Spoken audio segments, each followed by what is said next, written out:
Perfect. So we're gonna start over. Welcome to today's meeting of November 16th, 2023 at the Washington State Liquor and Cannabis Board, starting time of 9:38 a.m. Executive session will be around 11:30 today and last about 30 minutes. If you have any questions regarding the meeting, please contact Julie Anderson at julie.anderson@wsgc.law.gov. There were no comments emailed in, which were to be received by close of business yesterday, November 15th. Did not get any.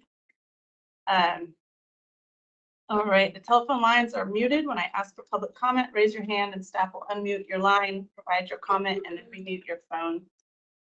When you provide comment, please state your name, your contact information if you'd like to receive a summary of all comments and who you are representing. And I did mention that today's meeting might go slightly out of order, just due to a stop time of 2 p.m. So we will announce what we're on when we get there, but it might not look like the agenda that you have. We have all 5 of our commissioners here. Vice Chair Patterson, Commissioner Sizemore, Commissioner Lawson, and Commissioner Ibsen are all in the room. So it looks like I see Senator Conway here. And then there's Representative Kova, Senator Foley, and Representative Rude are not in attendance, I don't believe. So, all right, we will start with tab 1, which is the consent agenda. The commission meeting minutes from October, new licenses and class 3 gaming employees, nonprofits, and the HBCR list. Is there any public comment?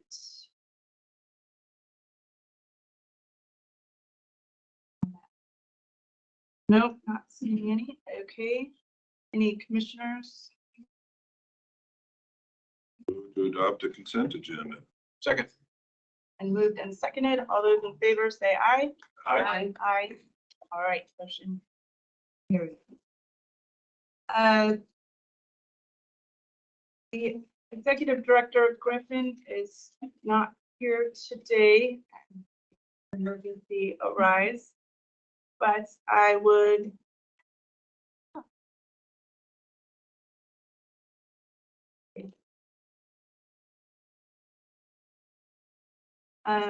let's see. If anybody has any questions over the Centennial Accord highlights or the proclamation of Native American Heritage Month,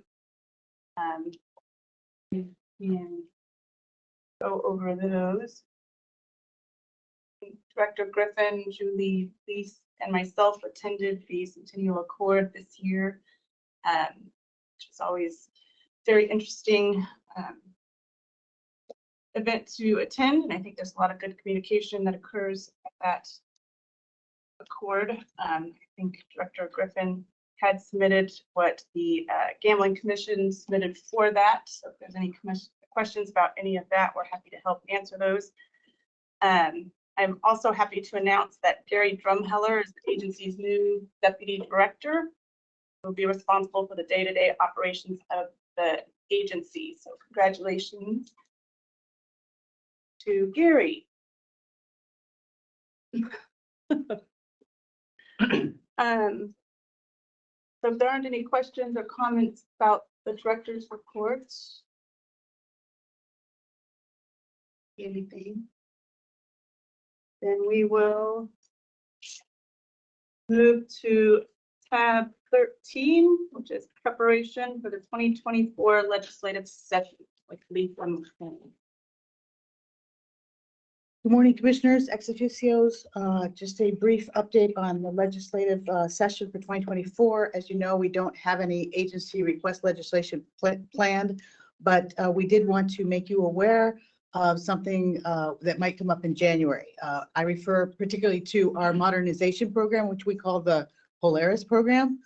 We have been dedicating, 25 of us have dedicated 16 hours per week to map out our processes, and we are made tremendous progress in September.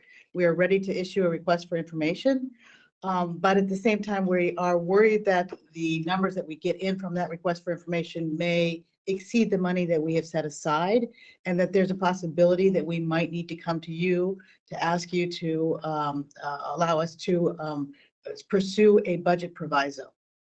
So I just would remind you that this project that we're working on is really to replace our core functions. We have a system. The system is really out of date. It's being run by people who are eligible to retire right now, and they've agreed to stay on until we can get a new system in place. But that system is really necessary for our licensing processes, for our case management system, and for the timekeeping that we need to organize our billing system, right? So for all those reasons, we just wanted to, Director Griffin and I wanted to make sure that you're aware of the fact that there's a possibility when we're going to begin this RFI process next month, we might get some information that might require us to come to you in January and ask you to allow us to go for a budget proviso. Any questions?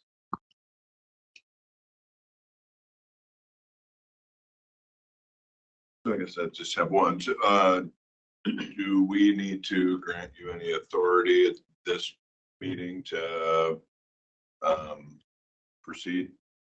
No, we don't need any authority right now. I think we want you to have this information so that we don't surprise you in January. And when we do Okay. want to be granted some authority. Sounds good. It's a pretty critical project. Thank you. All right, any other questions or comments? Any public comments? All right, so we will move to tab 8, which is the petition to initiate rulemaking regarding electronic raffles with police complaint.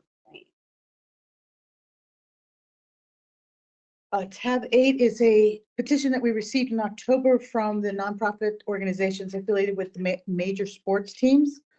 They are seeking a number of different changes to the electronic 50/50 raffle system.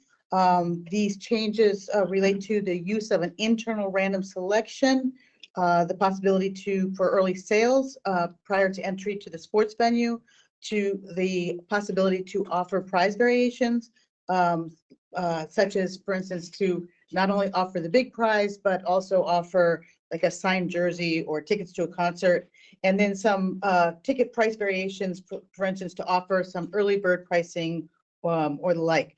The other thing that they requested of us, and we agree with, is that after a year of this operation, perhaps we could both look into the rules on electronic raffles. Maybe there's ways that we could simplify things, make sure that things are working the way they're supposed to work. And so overall, just opening up that whole chapter to see if there's any amendments that need to be made. Our staff recommendation is that this first request about the internal random selection, we consider that to be outside the scope, beyond contrary to 946-0277, and we think that the petitioner should refer to the legislature on that. We understand 946-0277 to mean the physical selection of a ticket from a bunch of tickets, and so that's why the internal random selection would be outside of the purview of our authority, of your authority. But other than that, we are willing to receive the electronic equipment from the petitioners, see how to evaluate how using that system might impact the early sales, price variation, ticket price variations. And we might be able to work on some changes to that. And so we do recommend initiating rulemaking on that score. Any questions from the commissioners? Comments? Yes, one question. I usually am heard. Can staff remind me, whether we discussed pre-sales or outside stadium kind of sales before contests? It seems to me that we did talk about that when we had initial consideration, and I just don't recall what the issue was, or if any commissioners recall. But staff first. I'm not sure if our subject matter expert Sonia Dolson is here. Let me just answer this, that I was not here when we originally developed these electronic raffle things. But I will say that I think our concerns with regard to the early sales are the machine is connected inside the venue, and we're worried that basically when it goes outside the venue into a parking lot, let's say, is there any reason why that might fail? Is there any reason why it wouldn't produce a ticket when you came back inside? What are the fail safes and what were the guarantees that if someone were to purchase a ticket outside the venue, would they basically be able to, participate in the raffle? These are the things that we'd like to check in that process. Sonia, don't think she thought we were going to come up this early, so I'm not sure she's here. We're calling her. Okay. All right, well, certainly, guys, if the petitioners can answer that if they recall, or anyone else. We have one of the petitioners, Sure. Jacob Hall from the Kraken is here. Good morning, everyone. Thank you so much for your time again. In regard to that question, I'm sure that is something that we could work with our raffle technology provider at Bump on. In my experience, or in thinking about this process in terms of early sales in ancillary areas, what I envision is something along the lines of, sending volunteer sellers out to those areas and then having them come back at a designated time. My experience is that once you get those devices back in the arena, they should print the tickets and have not any issues on the back end. Again, I think our technology partners could certainly provide more context there. Did you have any further questions that I can help with in regard to that question? No, thank you for that. You're very welcome.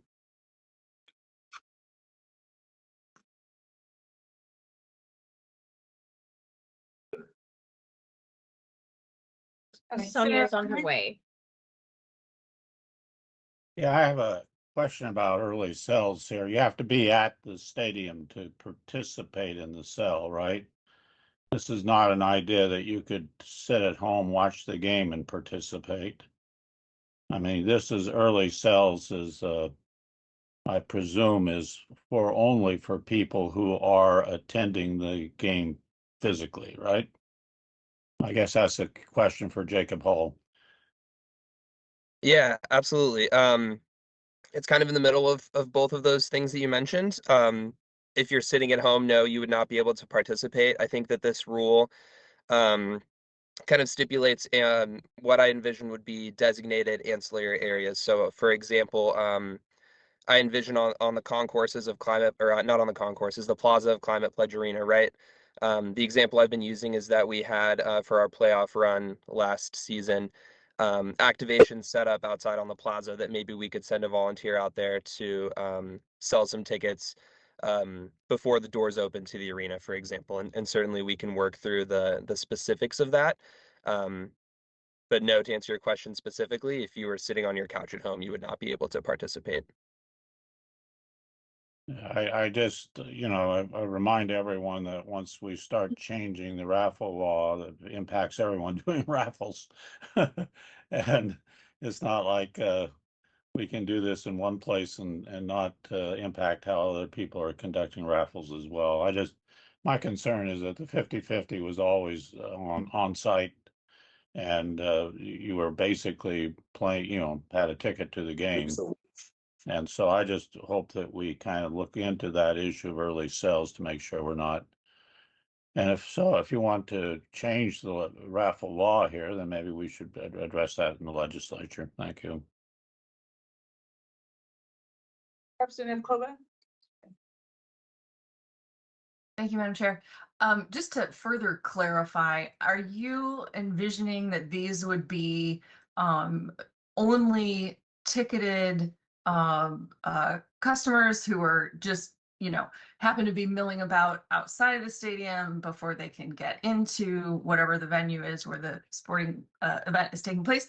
Or could that be passersby, just any random person? What's the vision there? I think there's a middle ground to be found, and certainly I hope I'm conveying that the overarching theme is we would certainly be willing to work together to find a common middle ground. Each, and I don't want to speak for necessarily the other sports teams, every venue is different, right? So there's certainly areas where at our games, you know, before the doors open, there ticketed areas where maybe our season ticket holders have a access to a pregame event that only they can go to. So the theme here for us is that we really have a very short amount of time that we can sell our tickets with the way the rules are currently written. And what we find at our games is, for example, during when the puck is in play, people are glued to their seats. And so when you have those, you know, those kind of time restraints, we find that that kind of holds our jackpots back, which means less money going back into our community. So kind of, yeah, just the vision there is hopefully, you know, giving people more time to purchase tickets, whether that's ticket holders that are in ancillary areas that are pre-designated, for example, or whatever we come up with by working together. Does that help answer your question and make a little bit more sense? It's slightly less vague, so Okay. I guess that moves us in a better direction. I guess I'm very worried about the sort of the creep, and you know, this is for folks who are at the game and watching the game and kind of glued to their seats. I mean, I think that's the kind of engagement pattern that you are hoping for. And so this other thing that distracts from and makes gambling just more normalized, I have to say I have concerns about that. So thank you. Commissioner Patterson? I guess, thank you, Madam Chair. I have a couple questions. Question for Representative Kloba. Representative, I was prepared to make a motion that we move this forward so that staff could bring us back more information.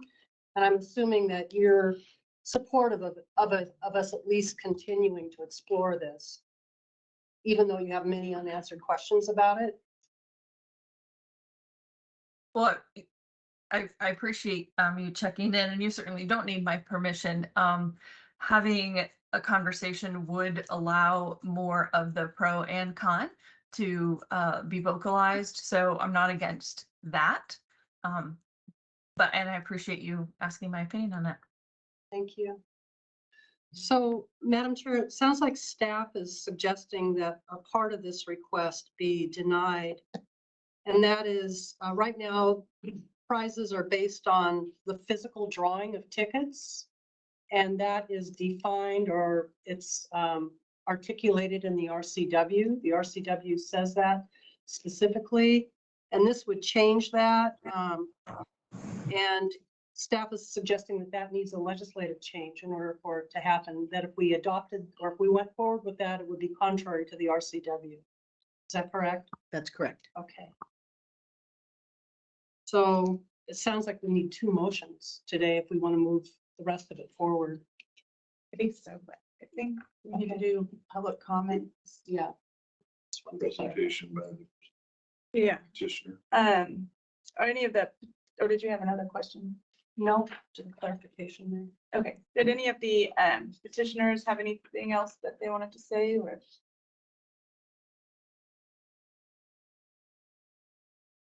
I can jump in if there are any specific questions. Would this be a good time to discuss the different prizes that we alluded to in our letter that I believe is being looked at? Yes. Perfect. So I can help kind of go through some of the specifics of, again, what we're envisioning.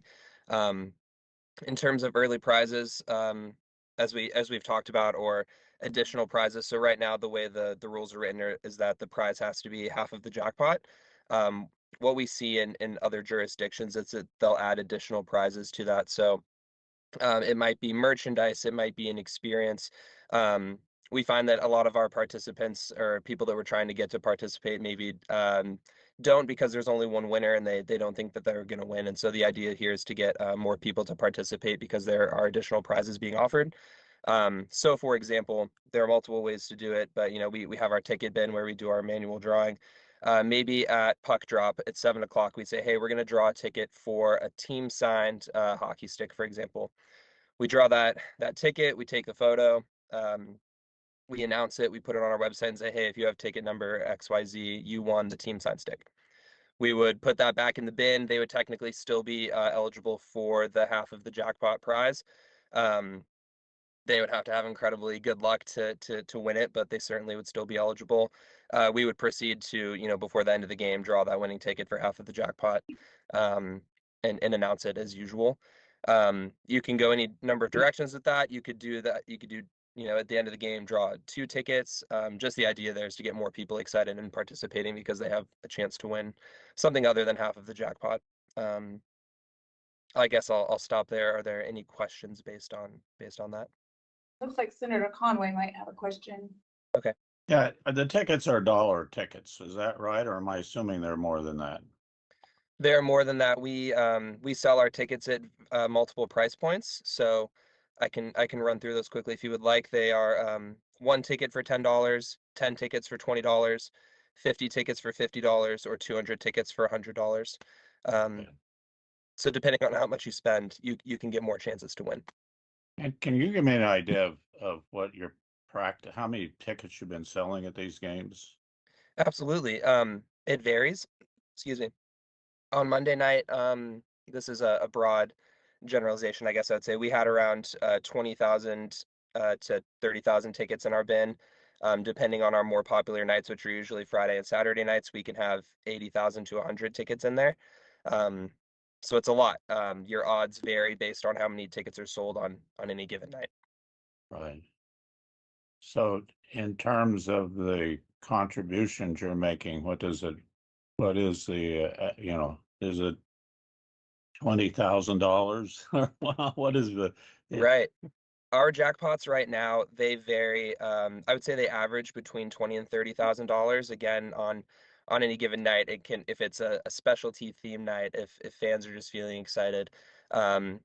Last Saturday night, we had a ticket pricing special where our jackpot finished at $41,000. During our playoff run, we had jackpots as high as $134,000. So it varies greatly. Yeah, very good. Thank you. Representative Kloba? Thank you, Madam Chair. When you talk about, getting people excited and participating, this is a sporting event, so it's not excited and participating in a sporting event and developing their, fan loyalty. This is excited and participating in gambling, which, it sounds like more and more emphasis on that and less emphasis on the actual game that's happening in the stadium. That's a little concerning.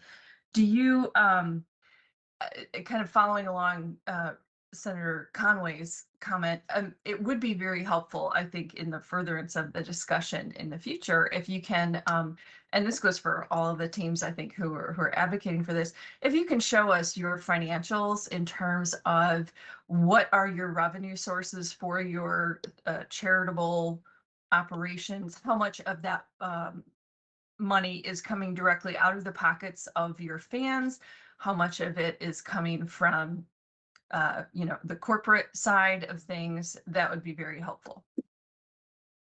Absolutely. I'll be straightforward. I did not come prepared with that today. We did just recently, submit to Donna Canassa our annual qualification guidelines, and I think that will provide a lot of what you're looking for. I do want to say I hear your points about potentially this blurring the line of getting fans excited about the game and getting excited about gambling. I think of it somewhat differently. Again, for and we can dive deeper into the numbers at another time. I think of this a little bit about getting people excited about our foundation and the work that we're doing by raising this money, rather than getting them excited about gambling per se. What I tell people all the time is by participating, you're making a donation to our foundation and by extension, our community where this money gets sewn back into. But thank you for that point. I certainly hear it. Yeah, and I certainly didn't expect you to have that information Okay. in hand, and it would be, more detailed information we'd like to take a look at. But, I really, getting people excited about the right things. Do you have an opportunity for people at the stadium? Is there an ask for the charitable program? Is there information somewhere, where people can see it, like, this is what we do here, make a donation? Is that something you're actively involved in? Absolutely. Yes. We have we have flyers on our raffle sales kiosks. We have a video that plays pregame and can be found at our website, which I'm happy to send you at any point in time.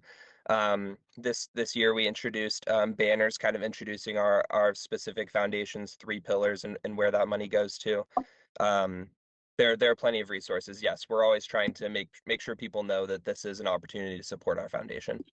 Thank you. Absolutely.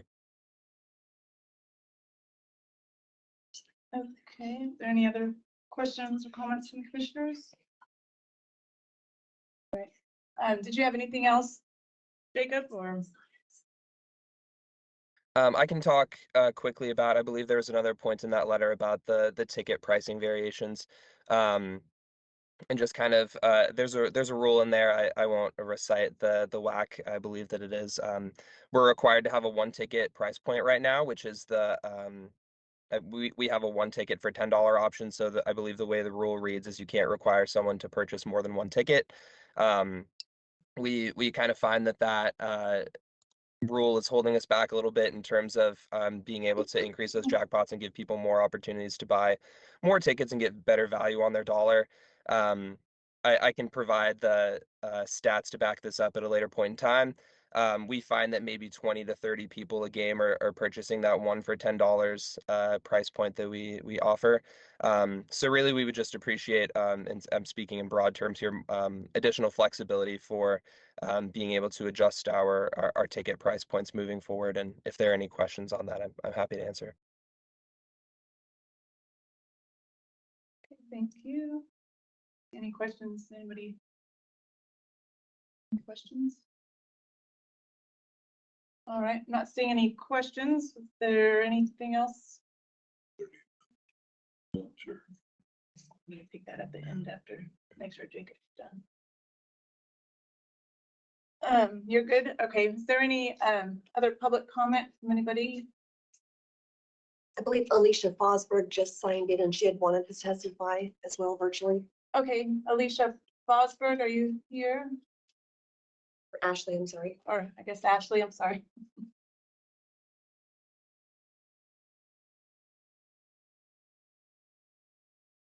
Yes, I am here. I'm sorry I'm not able to be on camera. My name is Ashley Fosberg. I'm the Vice President of Philanthropy for Seattle Sounders FC, and I'm the Executive Director of Rave Foundation, and we run the 50/50 raffle at Lumen Field. And we would like to testify that being able to extend the raffle beyond the footprint of Lumen Field would greatly improve our ability to fundraise, including many pre-match events that we host in Pioneer Square and at the 90, which is our pre-match facility 1 block away from Lumen. And we would appreciate your consideration to help us improve our fundraising goals and increase our capacity to benefit the community. Thank you. Thank you, Ashley. Does anybody have any questions for Ashley? I have a question. When you say pre-match, is that within an hour of the match? Is that what you're talking about? Within 2 hours of the match or the day before? What is that? Yes, it is within 90 minutes of the match. We have activities that start in Occidental Park, and fans move from Occidental Park, which is about 1.5 blocks away from Lumen Field, to Lumen Field collectively as a group. And so being able to administer raffle and sell raffle tickets there would be a great benefit. So yes, same match day, about 90 minutes prior to kickoff time. Thank you. Thank you. All right, is there any other public comments? Nothing. Okay, any other comment from any commissioners, or we have a motion? But it's not the same one that somebody else said they were going to make, so I'm not first in line. Right, Commissioner Patterson had. You're welcome to be first if you'd like. All right. Okay. Go for it. I think we need 2 motions. All right. My motion would be to deny the petition, and I don't know if I need a second to talk on that, or I can describe my feelings. All right. So this feels, and I truly appreciate the benefits of this electronic raffle and how that is working out for the teams that have been able to utilize it to this point. I know that we just did an expansion at the meeting in September that I wasn't able to attend. So now we're going to have minor league teams that will be participating utilizing this same bank of rules. So for me, it feels like this is certainly premature because of the expansion, because again, we have whatever, a little over a year, around a year of experience with this. And on top of that, you know, one of the key things, and I think I'm going to go out a little bit on a limb here, but I think the most important thing that the providers of these raffles really feel like would be the biggest kind of impact for them would be the random number generation, which is beyond our purview and is the purview of the legislature. So if in fact at some point they're going to ask the legislature to delve into that and potentially change the RCWs around the process of running the raffle, I think that we end up, if the legislature makes a change, we end up having to go through and change a bunch of our rules as a byproduct of that change in the statute. So for those reasons, I believe that that we should deny this petition, allow certainly the minor league teams to have maybe another or have a year of experience and seeing how that goes.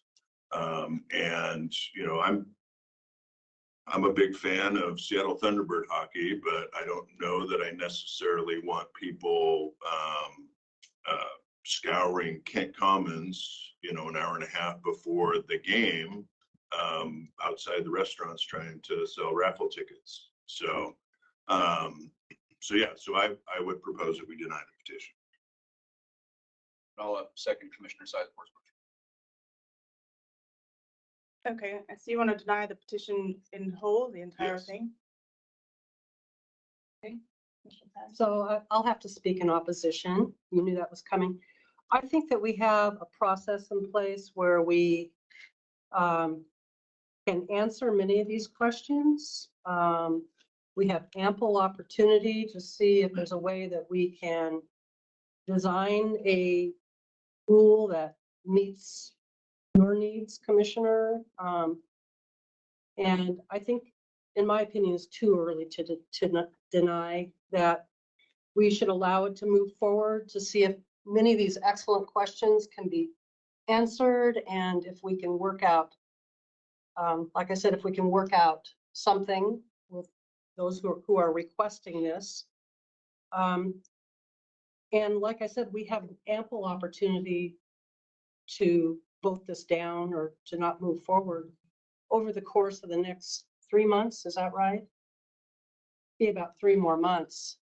So I don't know, Commissioner Sizemore, if this is a good idea or not. There were a lot of really great questions that were raised by you and by our ex officios.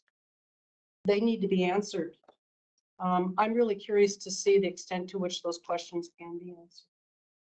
So because I'm not ready to say no at this time, which doesn't mean who knows what will happen in 2 or 3 months, I would suggest that we deny your request.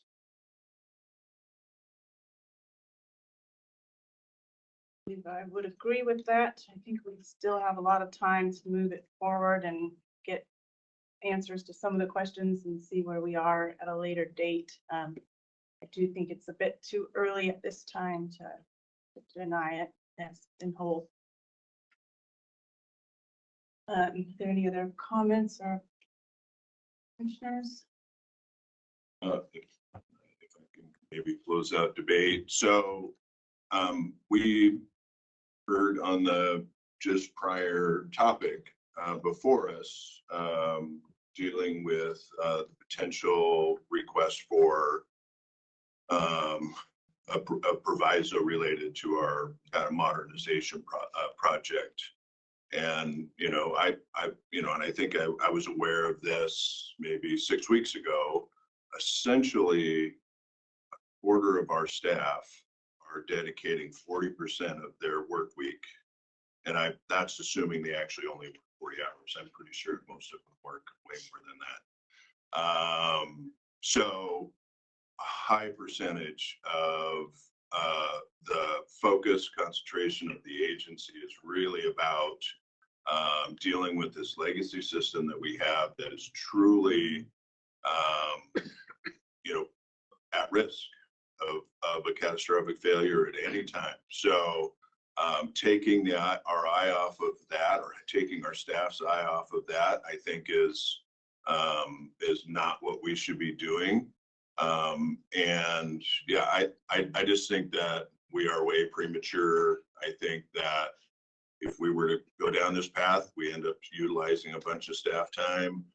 If a legislative change is made, we end up having to redouble our efforts there. They're doing really good things with the revenues that they're generating. I think we need to just roll as is for a while. Thank you for allowing me to respond. So I'll go ahead and make a comment here. There were a couple of things that I heard in the discussion today that were alarming to me. One was the offsite sales issue. Pioneer Square is near Lumen Field, but not that close. And that has me concerned. The idea of also, allowing sales to people on the plaza, how do you restrict that to ticket holders? I mean, someone who lives near Climate Pledge Arena could theoretically go to the plaza, buy a 50/50 ticket, and then go back to their apartment. So that has me concerned. The other thing that has me concerned is something that Representative Kloba brought up, which is wanting more financial information about how much of the money generated by fans to the charitable foundation, or how much money is going to the charitable foundation from fans versus how much of the money is coming from the organization itself to the charitable foundation. And I think that there's a problem there if the majority of the contributions to the foundation are coming from the fans as opposed to the organization itself. And just looking at the ticket prices that were mentioned, quick math, if I know that there's 44 Kraken home games a year. I buy one ticket every time. I'm a season ticket holder. I buy one ticket every time.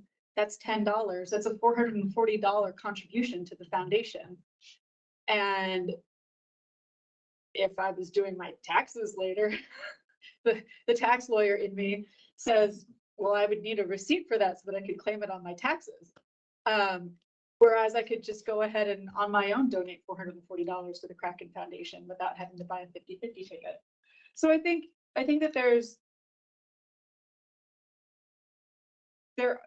I agree that there's a way to do this better now that we've had a year or so of doing this, but I think that there are too many significant questions out there that need to be fleshed out further. And I side with Bud on this, where I would rather see the petitioners come back to the table with that information in another petition down the road than utilize a lot of staff time doing it in the next couple of months.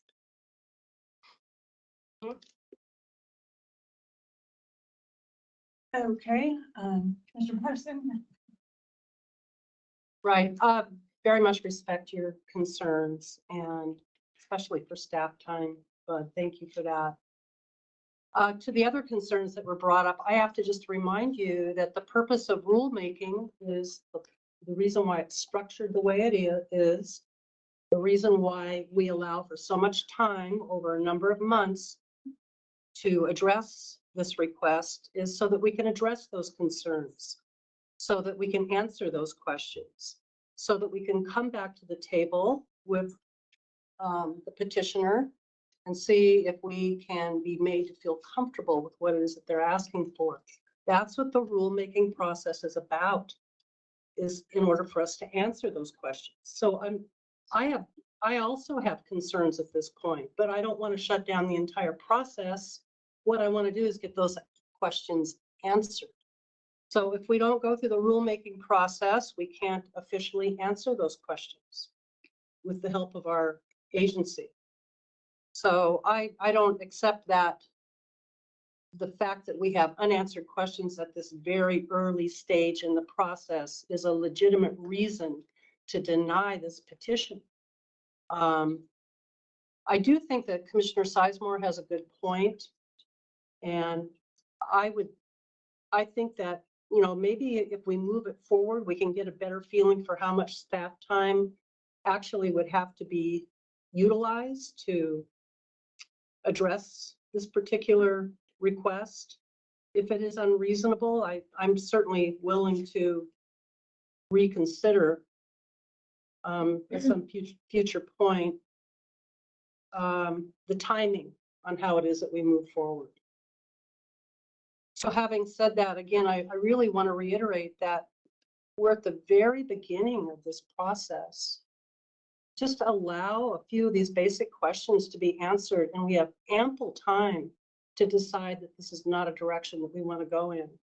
And let's not shut down rulemaking and shut down people from coming to ask us before we even have a chance to do the most rudimentary investigation.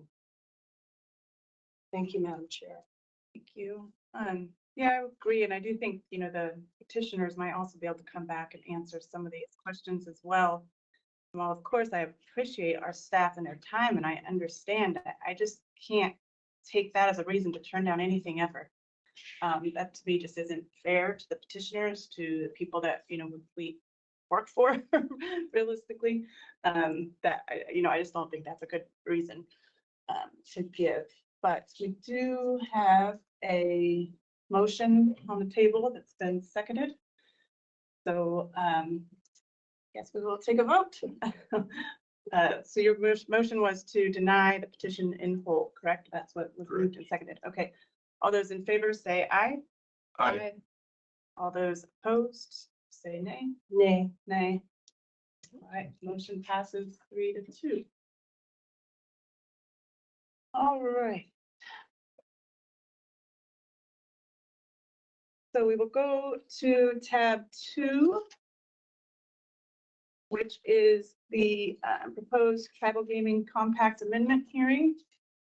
We have the Honorable Vice Chairman Boyd from the Confederated Tribes of the Chehalis Reservation and the Honorable Vice Chairman Hull from Kalispel Tribe of Indiana.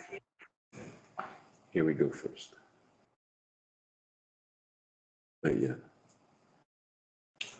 Thanks. They go first. Okay, I think I'm live. Am I live? All right, so since our Director Griffin is not available to do this presentation today, I will be presenting the first part that she normally does. Question for you, Chair, is this part that's the history and background of IGRA. Do you want me to go quickly through that since you've all seen it before? Is that fair? Yes. All right, thank you. For the record, my name is Julie Lease. I am the agency's tribal liaison. Thank you to Chair Levy, commissioners, and ex officios that are joining us today to hear this presentation.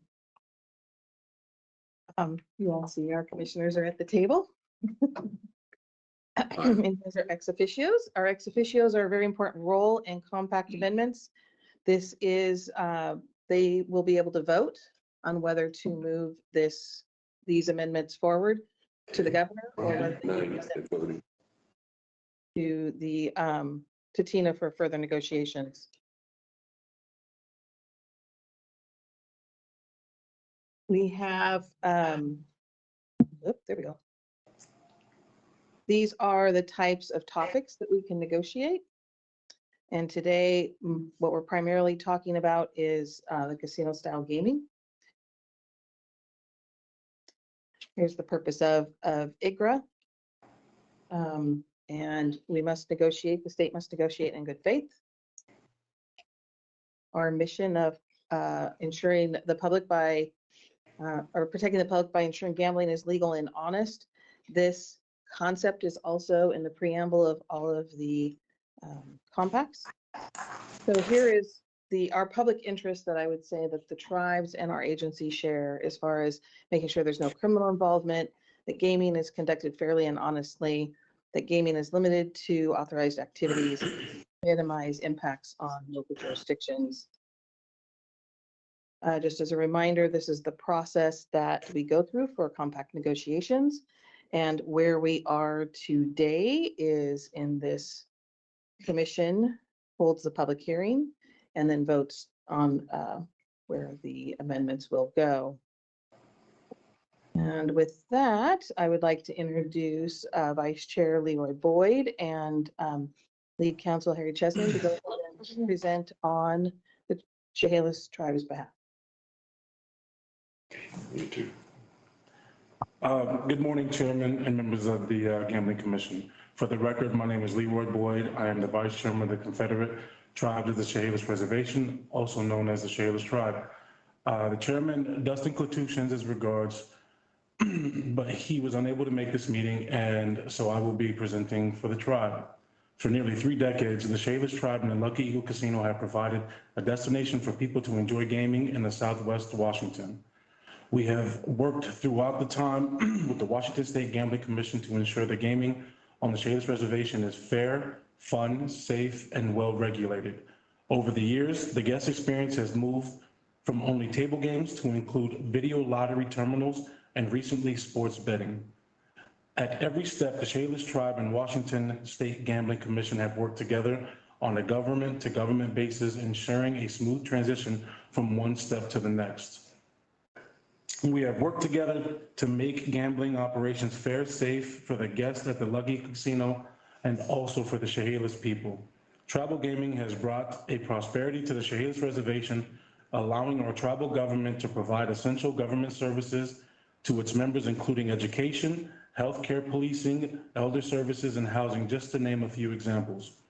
The compact amendment before you today, Appendix G, is the latest example of the state and the Chehalis Tribe working together in partnership, respecting each other's sovereignty. This appendix will ensure that Lucky Eagle Casino will remain modern, keeping pace with technology, providing an excellent guest experience for those who seek an evening of entertainment with family and friends. Additionally, this appendix also recognizes the commitment of both tribe and state to those who suffer from problem gambling addiction. In conclusion, I urge this committee to approve the compact amendment before you today. It recognizes all work that has been done by the Washington State Gambling Commission and the Chehalis Tribe to provide the best possible experience at the Lucky Eagle Casino. Thank you.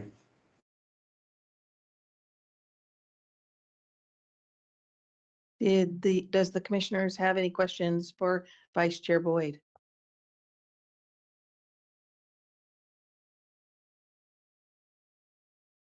So the compact amendment before you today for the Chehalis Tribe is for electronic table games. As Vice Chair Boyd had mentioned, it's Appendix G. You recently saw similar amendments in July come forward for electronic table games. What you see on the screen is a summary of what this framework provides for electronic table games. So it's going to be consistent with traditional table games. There's no play against the machine. We have a conversion rate for traditional gaming stations or gaming tables to electronic table game terminals, maximum wager of 500. The customer will engage in the system through an electronic wagering system. And there's joint testing, field testing between the Tribal Gaming Agency and our staff. This is a new concept, which I'm sure they talked about in July. And there is problem and responsible gaming funding. The main difference in this particular compact is that the tribe wanted to make sure we clarified that the problem gambling percentage was consistent with what was allowed or required by the State Lottery Commission. Are there any questions from the commissioners on this amendment. I have a question about that last point, Madam Chair. Julie, does the language say that the contribution would be tied to whatever the contribution from the lottery is? Was that their point? So the previous amendments had what we've known is called the step increase in problem gambling proceeds or problem gambling contributions. So on July 1 of this year, it went to 0.2. July 1 of next year, it'll go to 0.26. For Chehalis, that's exactly the same. What we added was a provision that said this is consistent with the lottery and that is what they will pay is what the lottery pays. And if in the future, we want to talk to them about increasing problem gambling, it will need to match whatever we do with lottery. I see. Yeah. So if the lottery decided to increase, there's not an automatic. No. It's just a statement that that's what their intent is for the future. Absolutely. Okay, thank you. You're welcome. All right, if there's no other questions, I would like to introduce Vice Chair Holmes for the Kalispell Tribe. Good morning. Can you hear me? Yes, sir. Okay. Thank you very much for this opportunity. I'm going to try to be as quick as possible. I know everybody has a busy day here. You probably know a lot of this. I hope it's not boring or redundant, but I wanted to just tell you a really short story of the tribe. And my goal in that is to try to depict a picture of an ever-changing landscape for our tribe, how a lot of stuff happened, a lot of negative stuff in a short amount of time. And what I'm trying to explain to you guys, and any of you that have had a tour with us, what our tribe has been through in a short amount of time, why we built the casino, and where the money goes. And my point of all that is to explain why these changes are so important and critical to our tribe. So I hope that I can do that shortly, quickly. So our tribe once inhabited a little over 4 million acres. It went into western Montana, northern Idaho, eastern Washington, and parts of British Columbia. A lot of people way back. If I want to fast forward to 1800, there was about 2,500 Kalispels along the Pend Oreille River up into Lake Pend Oreille through Sandpoint. 80 years later, there was 100 Kalispels left. So in 80 years, 4 different pandemics came through. Each pandemic would decimate over half of the tribe overnight. You can imagine what that would do to a tight-knit, close-knit family. Our reservation was established by executive order by President Woodrow Wilson in 1914. And we ended up with 4,600 acres of our original 4 million. So a lot of things happened to our reservation. And if you came to Northern Quest today, you would see a nice, shiny casino. If you came up to the reservation, you will see things getting better, but that wasn't always the case. In 1968, we had 1 telephone for the entire tribe, and we had 3 houses that had running water. This was in 1968. From a historical standpoint, not very long ago. First couple of World War conflicts, our young men volunteered. They weren't drafted. About 35% of our young men, to be exact, volunteered, and only a handful of them came home. The guys that came home were pretty messed up, to be blunt. We didn't understand PTSD back then. I don't know if anybody did. We didn't have programs for that. And so these guys turned to the bottle to numb that pain. And I'm sad and somewhat embarrassed to say that alcohol became rampant on our little reservation. By 1985, about 85% of our reservation were alcoholics. As a kid, I watched my parents come home drinking and fighting.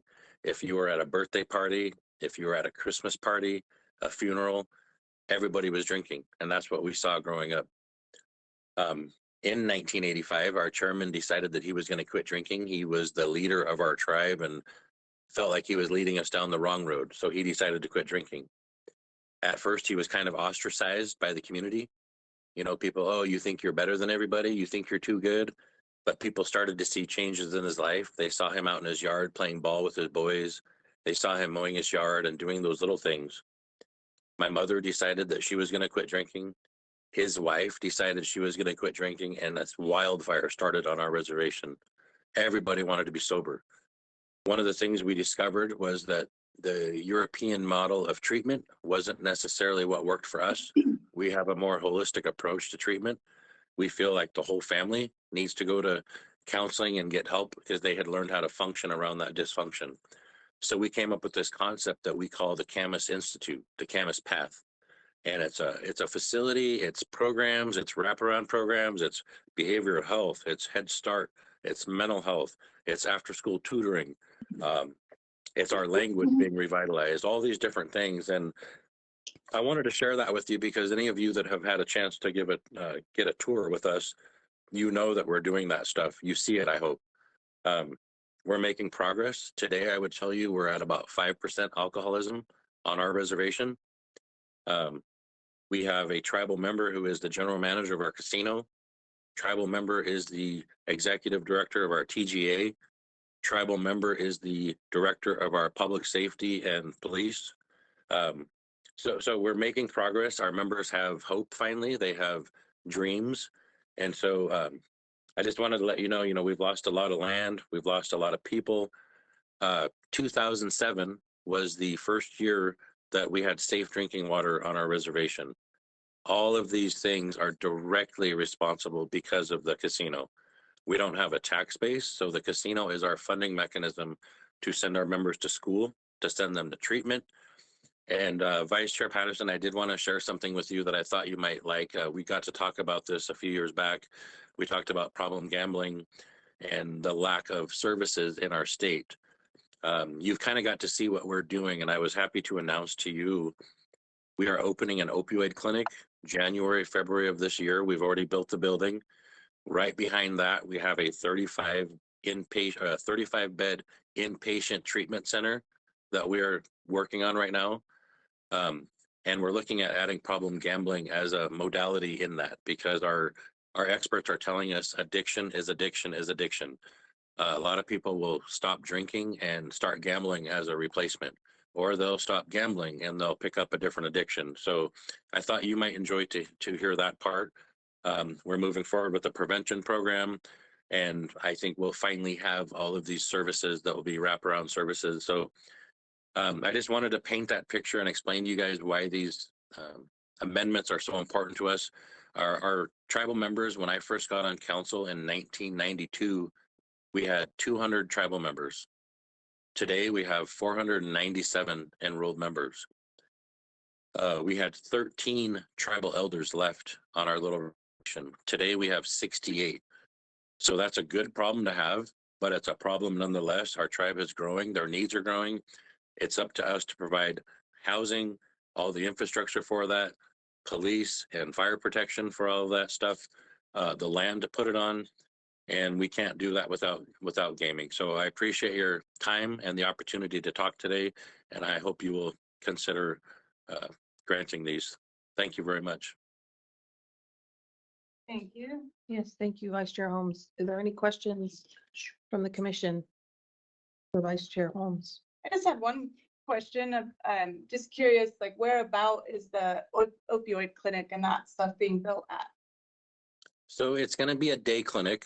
So it's not an inpatient, at least for the opioid. That will be out at Airway Heights. It is just south of the casino. We're actually developing I'm going to call it a medical campus, but the first phase will be the day clinic. So you would come in and get dosing. Sometimes it's monitored depending on what medication you get. Sometimes you come in and get your medicine and you leave. If it's something like methadone, you might have to stay for 4 hours and be monitored. The neat thing about that, though, is a lot of these folks don't have access to any other healthcare. So we're looking at dental, medical checkups and different things. So while you get them there, we've already met with our local, the Spokane chief of police, Providence, Multi-Care, and we're talking about ways where we can capture some of these folks. If you've been arrested, for an example, it might be the first time that in years that you've had 2 or 3 days of clarity where you haven't had your drug. The chief police told me that 80% of those people are literally willingly going to go back. They can't wait to get out to go right back to it. But there's about 20% who have that moment of clarity, and they would definitely utilize services if they knew where to get them and had access. And so we want to try to capture those folks, obviously. We're going to have a mobile unit. So think of a clinic on wheels, a big bus where it can go out into the streets. And then we're going to have 5 transport units that can get people to the clinic that don't have dependable, reliable transportation. And then, like I said, phase 2 and 3, we'll be looking at inpatient treatment that would be for a variety of things, drug and alcohol, mental health, the whole gambit. So more than just the opioid. I hope that answers your question. Yes, that is just amazing. Thank you. I'd We're love to very be excited able to about it. See it sometime if possible. Of course, once we're up and running, I'd love to have you up and give you a hands-on tour. Amazing. I think Vice Chair Patterson had a question. Right. I've just been mesmerized by your testimony today, Vice Chair Holmes. And I don't know if you know this, but I did visit the reservation. I think it's been a while now, before COVID. And it was just one of the most inspiring days I've had as a member of the Gambling Commission, to go up there and visit Camas Path and to see the work that your relatively small tribe is doing.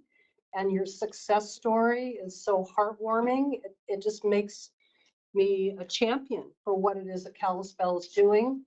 I heard about the history of how many of your people were lost to disease and how many of your men were lost in war. And it was almost as if you were hurt beyond repair, but you're back and you're doing things that are benefiting your people in ways that are amazing. So I'm I'm really a big fan of what's going on at Kalispell, and it's kind of out of the way for many of us, but I drove up there, and if anyone else has the time to go up there, I highly recommend it. I understand that one of the changes that was made here today, Julie, is that we are going to be recognizing Camas Path. Is that right? That is correct. Right. So I really look forward to voting for that, and thank you very much. Thank you very much for those words. I appreciate that. Yes.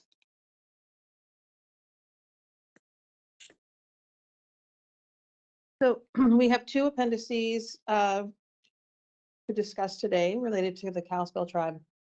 So the first is what we've often referred to as a limitation appendix. I think all of us have here and have seen this, variations of this appendix come forward in the past. So what you see on the screen is some of those things that are consistent throughout all of those.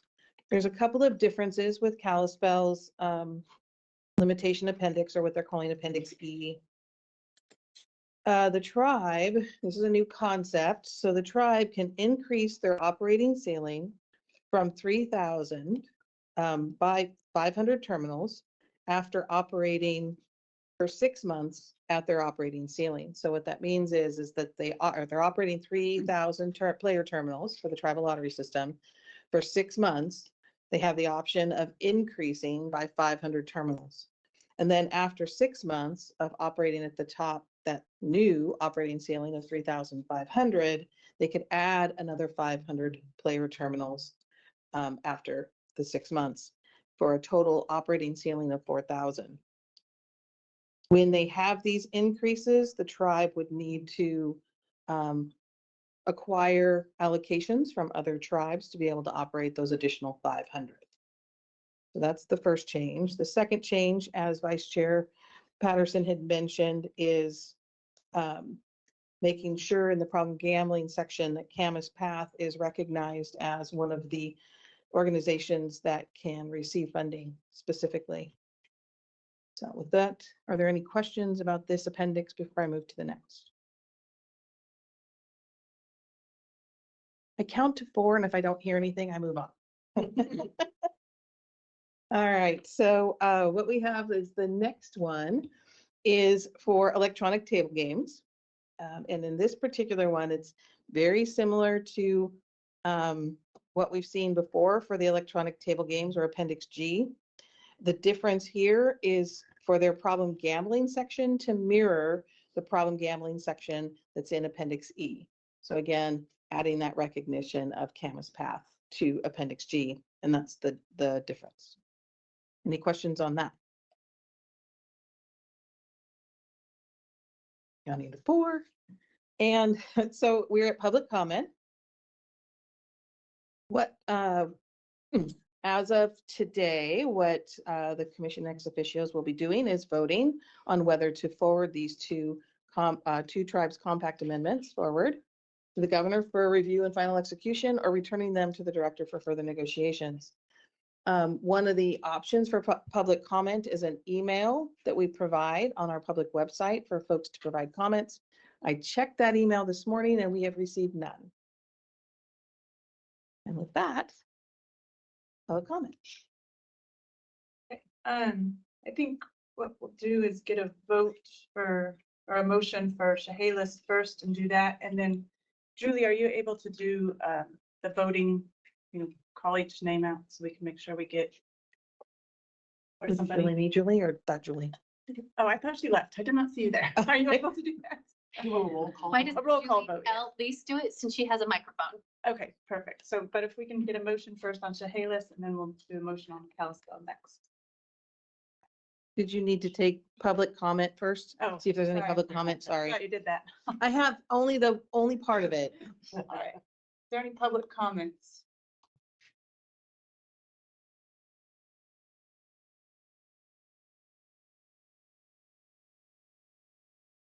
All right. See any public comments? No.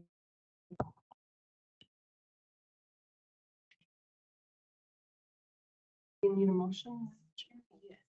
Anybody else wanna? I'll go ahead. I move we forward the proposed compact amendment for the Confederated Tribes of the Chehalis Reservation to the governor for review and final execution. Second that. Been moved and seconded. Any further discussion? All right, can you do the roll call vote, please? For the roll, Commissioner Sizemore, Aye. Commissioner Lawson, Aye. Chair Levy, Aye. Commissioner Patterson, Aye. Commissioner Ibsen. Aye. Representative Klova. Aye. Senator Conway. Aye. Motion passes. Thank you. That's, now we will move to the, We want to thank him. Thank you, guys. We appreciate the time. thank you. To Kalispell Tribe, do we have a motion?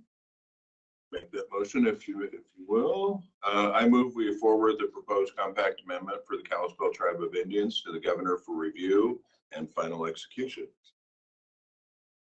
It's been moved and seconded. We get another roll call vote for the meeting. Commissioner Sizemore, Aye. Commissioner Lawson, Aye. Chair Levy, Aye. Vice Chair Patterson, Aye. Commissioner Ibsen. Aye. Representative Klova. Aye. Senator Conway. Aye. Thank you. Great. Motion passes. Thank you. Good job. Thank you all for the time today. I appreciate it. Thank you. I think we will take a 10-minute break and then reconvene and see if we can get through one or two more things before executive session. So 10:56. Thank you very much. Kalispell deeply appreciates it. Thank you. Thank you. Have a great day. Good to see Yes. Yes. Okay, welcome back, everybody, from our break at 11:01 a.m. Get late. We have still Commissioner Sizemore, Commissioner Lawson, and Vice Chair Patterson. And I see Senator Conway. We may have lost Representative Klova for a bit. So we will move into tab 9, which is petition to initiate rulemaking regarding minimum cash on hand with Lisa McLean. Yes, Lisa McLean, Legislative and Policy Manager.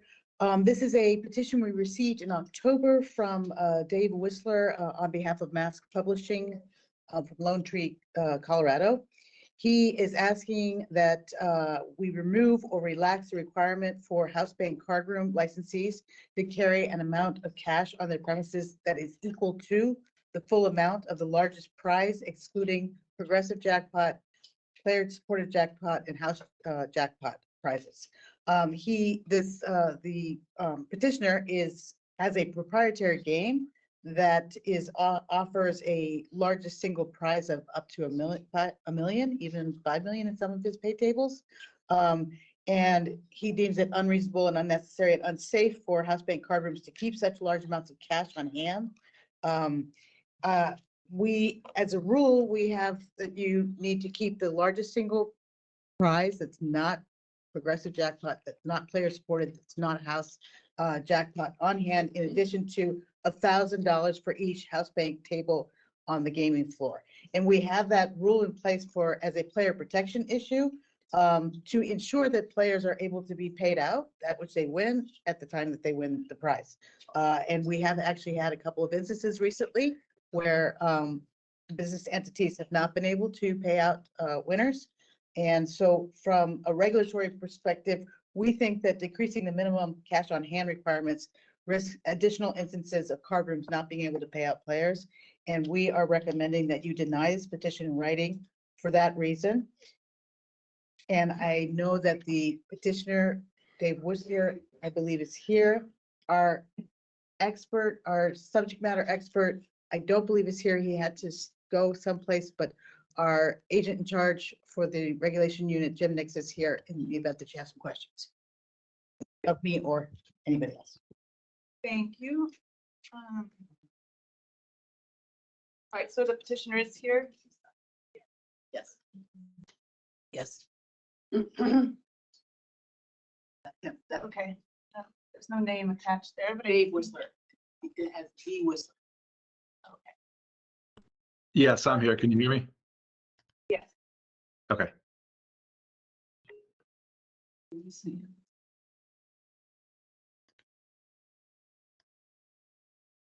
Do I have the floor, or is there questions, or? Yeah, you have the floor. Okay, great. Appreciate it. Yeah, so my name is Dave Whistler. I'm with Mask Publishing. We are a licensed manufacturer in Washington. We specifically license table games and table progressives to tribal casinos and commercial card rooms throughout the state. Our most popular games are Spanish 21 and the Match the Dealer side bets. They've both been around for over 20 years, and currently they're still on over 70 tables throughout the state. And as mentioned, our newest game is called $1 Million Match the Dealer, and it's based on the popular Match the Dealer gameplay, but this game can offer top prizes of upwards of $1 million. It also offers a range of additional prizes in the thousands to tens of thousands of dollars as well. It just depends on the specific rule configuration and pay tables that the casino chooses. And these prizes they're collectively listed under what the game rules call the super bonus pay table prizes. So a quick little history. We initially started this new $1 Million Match the Dealer game in a commercial card room in East Wenatchee last year. It quickly became popular with their players. However, it was flagged that the card room needed to have $1 million in cash in their cage in order to comply with this WAC and to continue to offer the game. The card room determined it could not reasonably and safely meet this requirement, so they unfortunately had to remove the game despite its popularity. Additionally, we were told by Washington State Gambling Commission staff that they had seen some robberies over the last few years, specifically in casino cages. So it makes perfect sense why a casino card room would not want to have this much money in their cage. Now, currently, this WAC, specifically Section 2B, in part requires casinos to keep cash on hand on their premises in the amount of the largest single prize available. However, certain other prize types are excluded from this requirement. At the moment, as mentioned, it was progressive jackpots, player-supported jackpots, and house jackpot prizes. They're all excluded from this requirement, so the casinos do not need to keep cash on hand to cover payouts for those prize types. Now, as for our petition, I want to clarify a little bit. We're not asking for this section to be removed. Rather, we're asking that this section be amended so that the super bonus pay table prizes somehow be included to those lists of exclusions. So the casinos would not need to keep cash on hand to cover the large super bonus prizes, just in the same way that they're already not required to keep cash on hand to cover other large prizes from, say, progressives or house jackpots. Whether it would be best to add the super bonus pay table prizes by name to the list of exclusions, or perhaps just exclude any prizes over a certain threshold amount from the cash on hand requirement, either possibility seems like a good solution. And we feel an amendment to this Section 2B of this sort is beneficial for a couple reasons. First, It's just unsafe to keep that much cash on hand because Washington State Gambling Commission staff has noted to us already, they've seen some robberies over the last few years in casino cages. So if a casino were to add $1 million in cash to their cage, that would most likely raise the threat of robbery even more, creating an unsafe environment. Secondly, a casino would not be paying out a winning super bonus prize of, say, $1 million in cash to a person anyways. That would obviously create an unsafe condition for the winning player, among other issues. And Section 3 of this WAC already allows a casino to pay out prizes by check, which is most certainly how a large super bonus prize would need to be paid out anyways. So the cash on hand requirement for the super bonus prizes, or for any large prize amount for that matter, is unnecessary in this regard. Presumably, progressive prizes and the house jackpot prizes are already excluded from this cash on hand requirement for similar reasons. And we understand that many prizes are paid out in chips or at the cage, so we certainly agree with the spirit of Section 2B, and we don't want this section removed. Indeed, we agree casinos must maintain sufficient cash on hand to pay out these types of prizes. However, the larger super bonus prizes do not fall into the same category as these types of prizes. They would not be paid out in chips or in cash. The larger super bonus prizes, they're much more akin to progressive and house jackpot prizes, all very large amounts. So we feel the super bonus prizes need the same exclusions as the progressives and house jackpot prizes already get. So multiple card rooms from East Wenatchee to Auburn, they'd all like to add the $1 million match the dealer game with the full offering of the super bonus prizes, but they feel prevented right now from doing so simply because of this one requirement that they got to keep all the cash on hand. So as we said, there's already an exclusion to this requirement for other prize types that offer significantly high prize amounts. The super bonus prize intend the same purpose, that is offering significantly high prize amounts. So it would seem reasonable that the super bonus prizes share the same exclusion. Again, whether that be by adding the super bonus pay table prizes by name to the list of exclusions, or just generally excluding prizes over a certain threshold amount from the cash on hand requirement. Either seems workable and appropriate, and that's basically all we're asking for with this rule change petition. So if you have any questions, I'd be happy to answer. Otherwise, thank you very much for your time. Great, thank you. Are there any questions from any of the commissioners?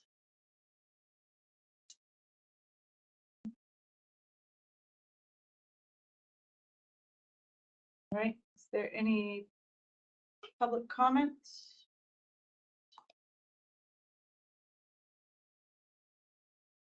Not seeing any. When would be a good time to ask staff questions? Oh, right now. Yeah. So the staff is recommending that we deny this petition. And the reason why is because it increases the risk that card rooms would not be able to redeem all the chips. That's what it says in my staff report here. That it increases the likelihood that house bank card rooms would not be able to redeem all chips for play or pay out prizes. That's what's given as the reason for denying the petition. Is that right?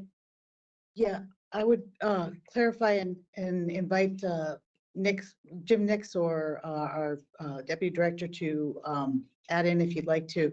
I think that the petitioner makes the point about the fact that there are these player-supported jackpots, the progressive jackpots, and like those are seeded accounts. They're dealt with differently because of the fact that the players are putting money into those accounts. That account has to go to a bank account. So this is really that the card room would have to have $1 million. They'd have to stake $1 million that would be in a bank account, which is different than the seeded account, which is growing because of the fact that the player is betting and putting more money into it. Gary or Jim, anything to add with regard to that?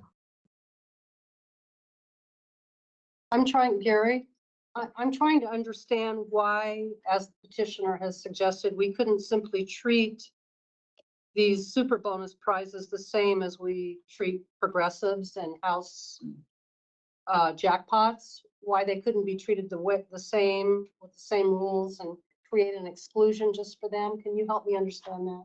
Yeah, player supported. So as players are sitting at the table playing for that jackpot, they're collecting money from the players so that jackpot money keeps going up. And so that's money that the players have put in that the casinos have based on receiving that from players versus these other jackpots. They have to be the casino has to have that money. Those aren't player supported. So they're not continually receiving money for that jackpot versus the casino has to, under the rule, has to then have their own money to pay a jackpot. And so that's the difference. And I don't think any casino is really going to try to have $1 million in their bank to pay out a jackpot. Jim, if you have any more comment. I understand. Thank you. But go ahead. I have another question. I understand what you just said, but my other question is, instead of simply denying, what was wrong with the idea that the Gambling Commission require that the payout be via check? What's wrong with that idea? I mean, on the surface, I don't think there's anything wrong with a check. I think at the end of the day, it's the amount of money that they have to have. I think that's the question. A check is fine if they wanted, part cash, part chips, part check. We're not going to argue that point. So, but the reason why we would deny the request is because of the safety issue associated with paying out $1 million. That's what I understand right now. Yes, ma'am, that's still a safety concern, is somebody walking out of the facility with that amount of money. Yes. So what if that concern was taken away by the Gambling Commission requiring that they walk out with a check? Then what concerns are left on the table for us? For me, any amount of money walking out the door of that significant amount is still concerning, even if it's in a check. I'm sorry, I'm going to drill down. Well, what could happen with the check? Oh, they could still wash a check and I mean, if they wanted to, they could do checks are the old fashioned way of washing checks to change the name on the check and then go cash it. So there's still different avenues, even in a check format, when you start talking, fraud and theft, of the old way of doing checks and business, of washing a check and changing the amount or the name on the check as to the payee. And one of our subject matter experts, Bill McGregor's got his hand up as well. He's logged in. Thank you, Gary. Thank you. Bill McGregor, did you have something?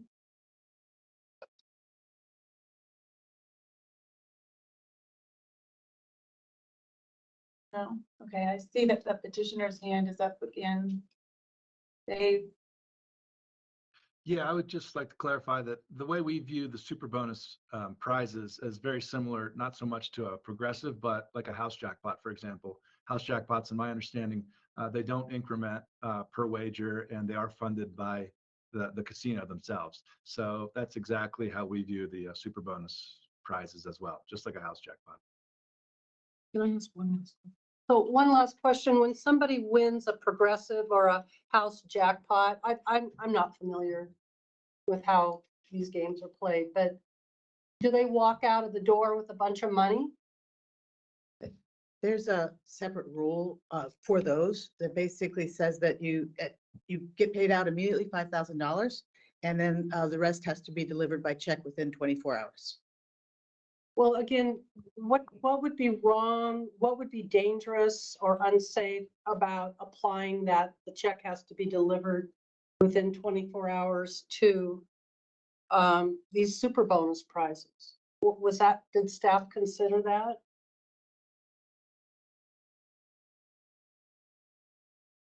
I'm not challenging, I'm just trying to understand here.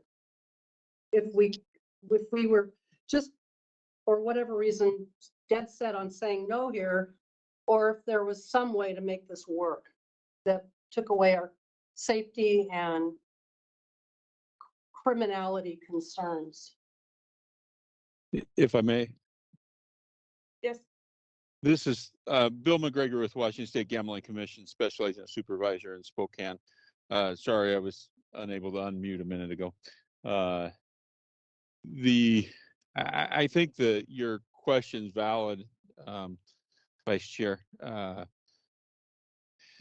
Staff at this time, I mean, there's more rule required in that as far as is the money available versus just saying it has to be paid by check. There would have to be some requirements that it be on deposit and some things like that. Staff would like to visit this rule overall with the other issues that were mentioned in the petition or in the summary that Lisa gave. And would like to visit this rule as an overall thing when staff has time, hopefully in the future. And so we would try and address that issue at that time. But we feel that it would be better to address that all at one time, the entire issue of minimum cash on hand in light of the recent things we've been seeing, rather than trying to piecemeal this one issue at a time.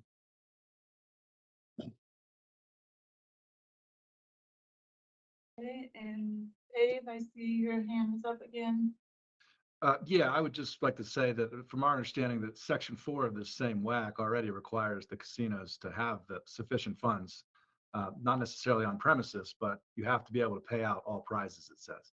So whether by check on deposit or, yeah, it just says if you don't, meeting the minimum cage cash amounts does not relieve the licensee of their responsibility to be able to pay out all prizes. So they still have to have the money available to pay out, just not necessarily on premises.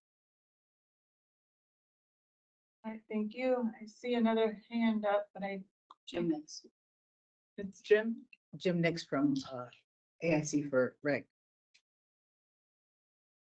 Yes, good morning. This is Jim Nix. He's in charge of the regulation unit. And I'd just like to kind of reiterate what Bill McGregor had to say. This is something that we're looking at. It's a topic we're looking at within the regulation unit. It's something that might need updating, but right now it's premature for us to take a position on it other than our stated position in this petition. I do have staff looking at it. We're looking at all the unintended consequences that may develop based on rulemaking. And we just want to make sure when we do this, we do it well and do it properly. So like I said, we are working on it. We're looking at this, but we're just beginning that process. Thank you, Commissioner Sizemore. Thank you, Madam Chair. I feel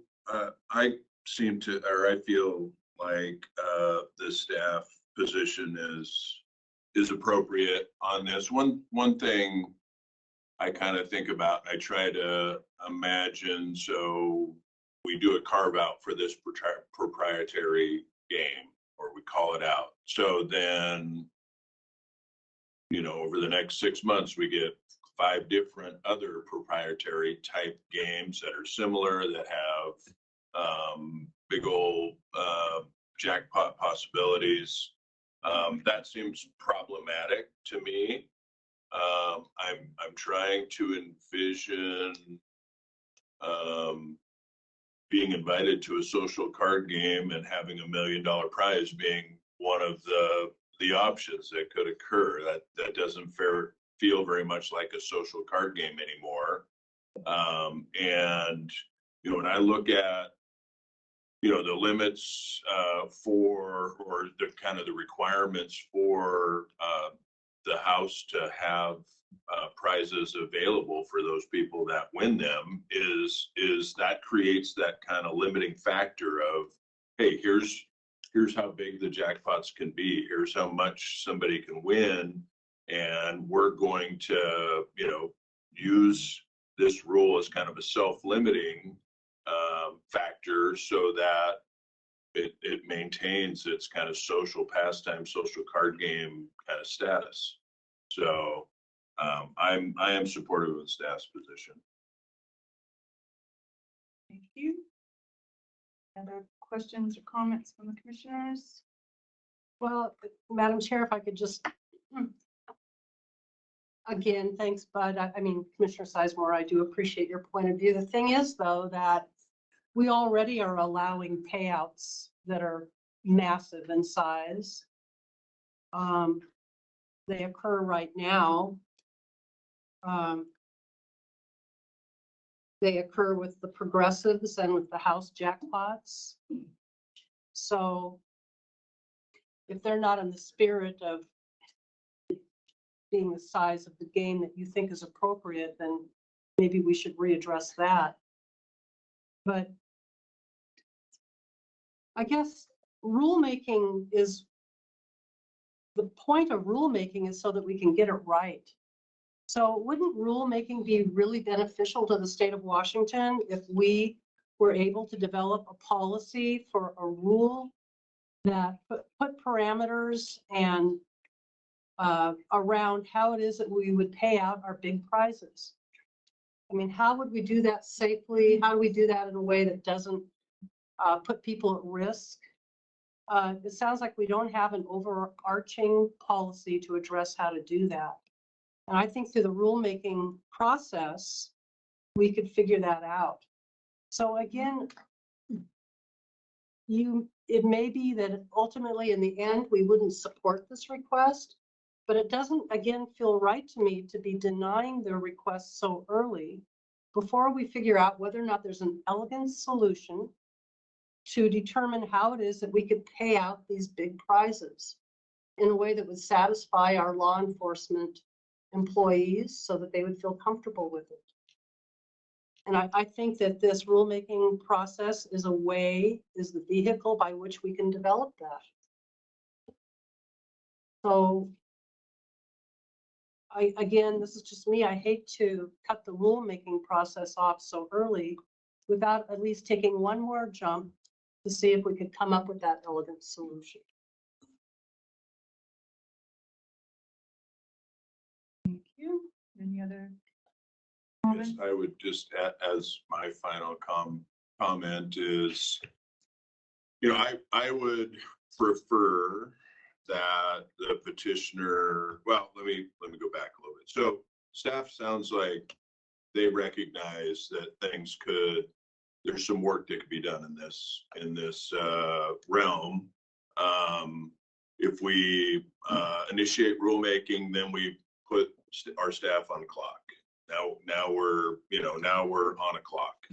I would much rather have a situation where perhaps the petitioner would withdraw their petition and just continue to work with our staff, and we can, in a timely fashion that works for the workload of our staff, be able to have something that addresses the petitioner's concerns as well as our staff's concerns.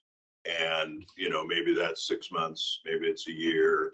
But at that point, I think that we would be in a much better position, and I wouldn't feel so strongly that we need to deny this. So, Madam Chair, if that were to happen, then I think that would be great. If the petitioner would withdraw their request and if staff could give us a nod, I think I've already heard the nod here, but I see it now, thank you, that we'll continue to work with the petitioner on this and maybe come up with a solution. I think that would be perfect if it turned out that way.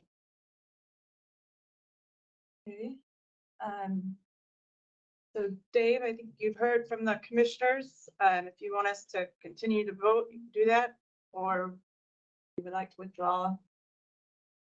Yeah, so we can withdraw. We'd be happy to work with you guys to come up with a solution and together rather than going through this process. We can withdraw. Nice. All right, that's great. Thank you. Do we need to do anything, Suzanne, as far as?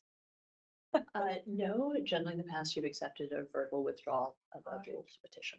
Perfect. Well, thank you very much, Mr. Whistler, and to our staff. Appreciate the conversation.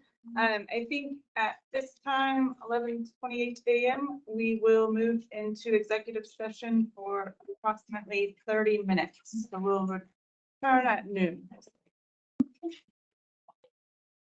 So, welcome back to our meeting, 12:05 p.m. We have most of the commissioners back. I think Commissioner Dennis is finishing up something. We have Senator Conway, is Representative Kloba back? She's running a little late. All right, we are going to go to tab 12, which is the problem gambling presentation, and I'm going to let Lisa McLean do that in place of the director.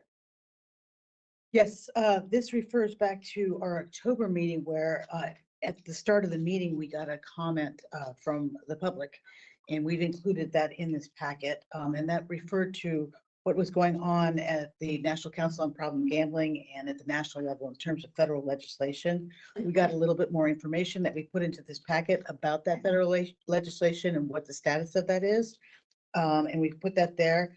And what you all asked us was to make sure that we get that to the Disordered Gambling Advisory Work Group, which we did pass on to them as is evidenced by the letter in the packet. And the meeting was yesterday. Director Griffin attended that meeting. She was not able to give me a download of that meeting, or the deputy director, I don't believe.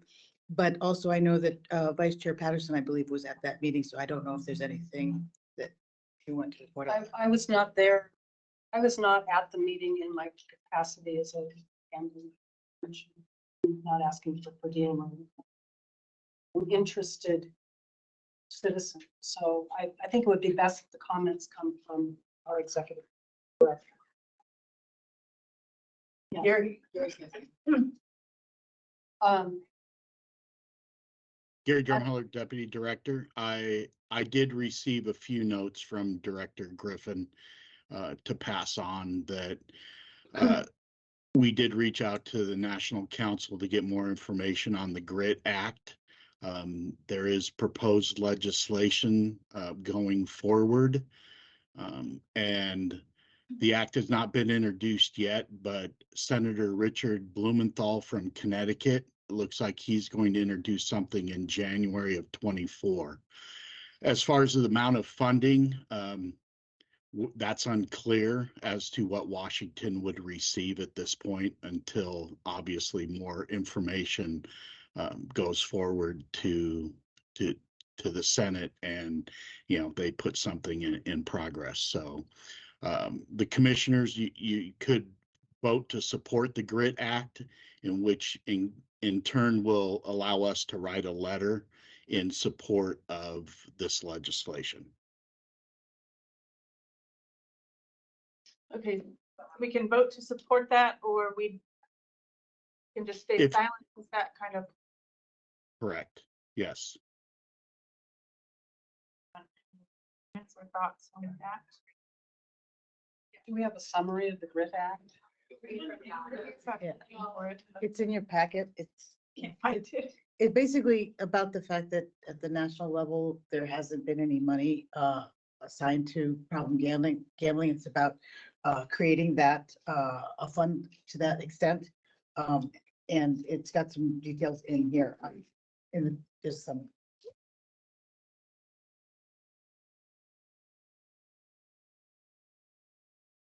Russell just chimed in, so maybe she. Oh. She just joined the meeting. Thanks. Senator Conway, did you have something? Yeah, I have a question, because I think that in the Problem Gambling Task Force, we are working on the issue of Medicaid reimbursement for problem gambling. And, you know, that's a very important way of improving services for problem gamblers if they are eligible for Medicaid support as well. And I would suggest that before we jump in and endorse a bill, we make sure we know what's in it and make sure it conforms with what the task force was working on in terms of federal help. I'm not sure. Roxanne was working on that Medicaid. The Healthcare Authority was working on that Medicaid reimbursement issue, and so I just suggest that that it's great if they're going to give us money for problem gambling. Obviously, we should take it. I'm not arguing against that, but I am suggesting that we may want to be visiting with the sponsor of this bill about our work on problem gambling and some of the issues that came up, especially Medicaid reimbursement. I can't tell you that is a critical way of helping people who have problem gambling problems to be helped. And I just especially people who are eligible for Medicaid. So I just hope that as we work toward this endorsing a bill there, that we actually, I would suggest, Julia, that the problem gambling, that you and Roxanne work on this a little bit, because I don't mind endorsing a bill there, but let's make sure we also include some of the issues that are important for our state as well. So, Madam Chair, Senator or Steve, I want to tell you that I think that the state of Washington has just recently been granted the authority to use Medicaid funding for problem gambling. That's what I understand. That's what I heard. January 24th. Yeah. It's in the minutes from October. And so we have been successful through our work and through the healthcare authorities' work. We've been successful there. But I think that your point is well taken. I mean, before we ask for money out of their general fund or whatever, we ought to take a look at that funding and see if it's reasonable to just highly support Medicaid funding. Well, I just, It's federal money. I don't know what the bill is doing here, but how is it distributed? Is it distributed on a capita basis, I would presume? Block grants. A block grant, is that what they're talking about? Yes, sir. Okay. So we'd be applying for a block grant is what would be happening here, I guess. Is there anything else in that bill besides just the financial help for problem gambling? Substance use disorders, from what I can see, and it essentially looks like it kind of initially adds gambling addiction to those behavioral health issues that are within the substance use disorder family. It's eligible for block grants. That's what it looks like it does to me. That's a good thing. Yeah, all that sounds very good, but did the group yesterday endorse this bill? No. There was no action like that taken yesterday. Yesterday was mainly an introduction of the people that are serving on the committee.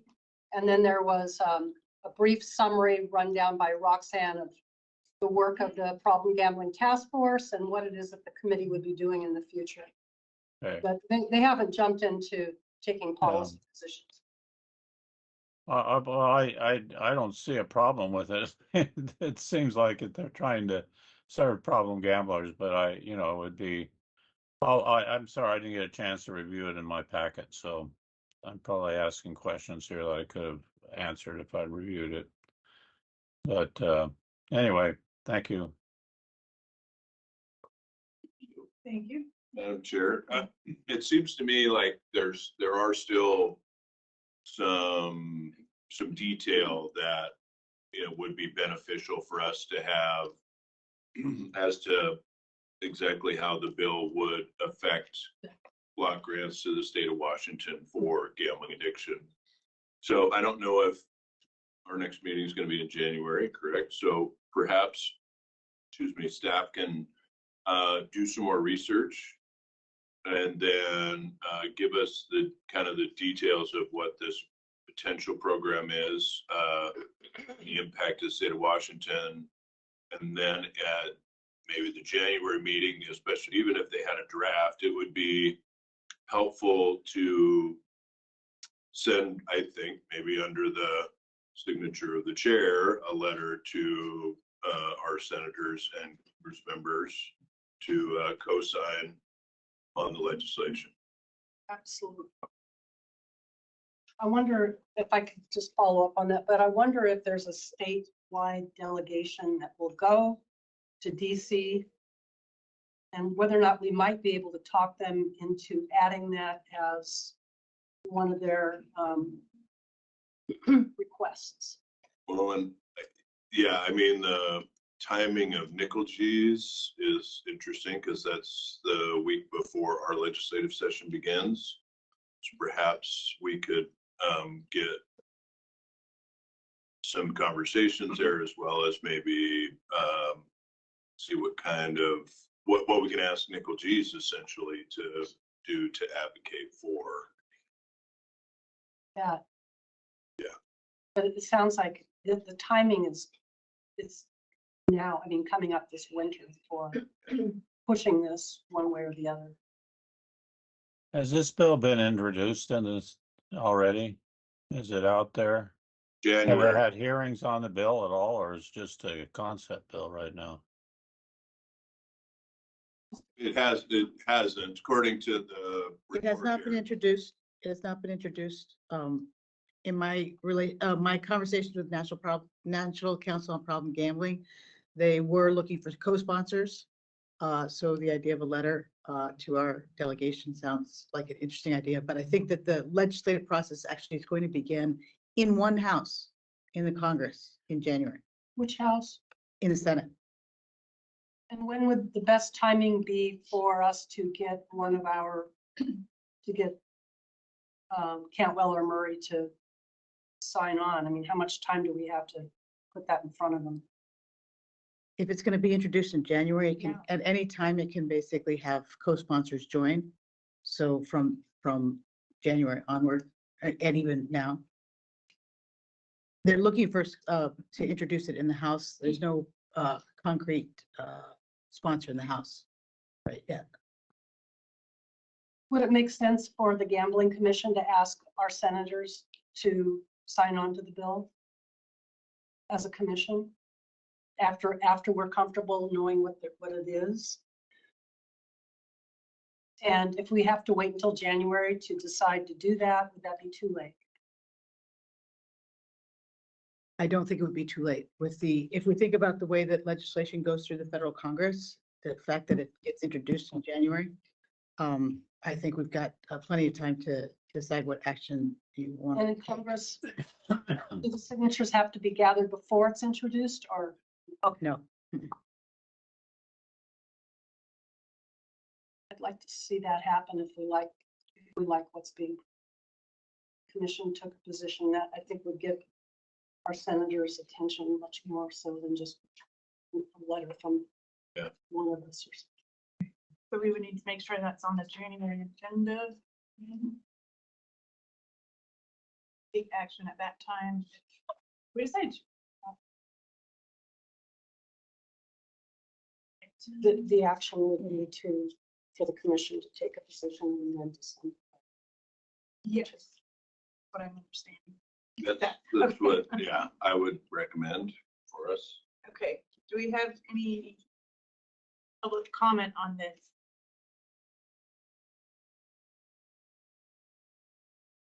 Anything? All right. Then we will go to tab 10, which is petitions and interstate rulemaking, repeal some wax, but some plain. By Lisa. You can have a few minutes to get where you need to be. I'm here. Tab 10 is a petition we received about a week and a half ago from Mr. Mondal from Seattle, Washington, asking for us to change the rules regarding to allow individuals to change the period of their self-exclusion. This is similar to a petition we received a couple of months ago. Back then, we told you that there were 400 people on the self-exclusion list, that only a handful had asked to change their self-exclusion period. And we, at that time, recommended a denial because of the fact that we felt that the system was working. Now, today, we have about 680 people on the self-exclusion list. And we continue to have only a handful that are asking for exceptions, changes to the thing, to their self-exclusion period. And so we continue to believe that on the basis of the fact that the rules seem to be working in general to help people and to support their recovery, that you should deny this petition.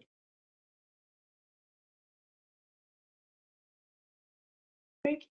Comments or questions from commissioners?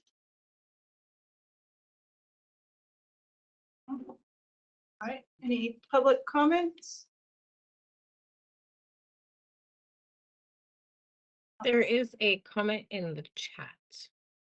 Okay, what's that? It's from Maureen Greenlee with ECPG. If you'd like to have Keith White, National Council Executive Director, or Cole from NCPG Legislative Affairs Director present on the bill in January, I'd be happy to assist with that. So I think it did just come in, but I think it was for the last item. For the last time. Yeah. Okay, thank you for that. Is there public comment for this? I don't think. All right.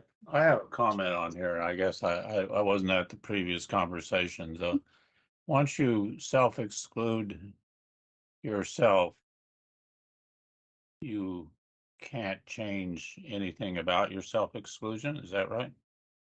That's correct. Not for the period in which you've enrolled. Is there a time frame for that? I mean, I understand that you don't want people coming in and out. I understand that. I'm just curious about. Someone will have to chat with me. There are different options that when you go to self-exclude, you have different options of 1, 3, 5, and 10 years. And when you pick one of those, you also check boxes saying, I understand that I cannot change this. I understand that, so there's several different boxes and signatures that you have to give as you fill out this form to confirm that you have an understanding. And remember also that the form is available in multiple different languages. Right. Okay. I understand now. Thank you. I think. Right, thank you. Representative Clova has her hand. Oh, Representative Clova. Sorry. Hello, thanks for giving me a moment to comment. I think that I understand the difficulties, generally speaking, with addiction and how it is not a straight path and there are bumps in the road that would encourage or motivate someone to want to remove themselves from that self-exclusion list. However, I think if we want to best support them, having this tool that gives them the 1 year and then they can make a decision, I think that's best practice. I think it gives them a real opportunity to live their lives without the gambling and to have their recovery really kind of take hold. So I would encourage you, I think the motion is to turn down this request. At some point in the future, if it becomes something that's very problematic and research changes, best practices change, I think that would be a time to revisit that conversation. But I think for now, we need to hold steady, and I think that's in the best interest of the folks who have use this tool for their own help. Thanks. Thank you. Is the petitioner here, Mr. Mondal, please?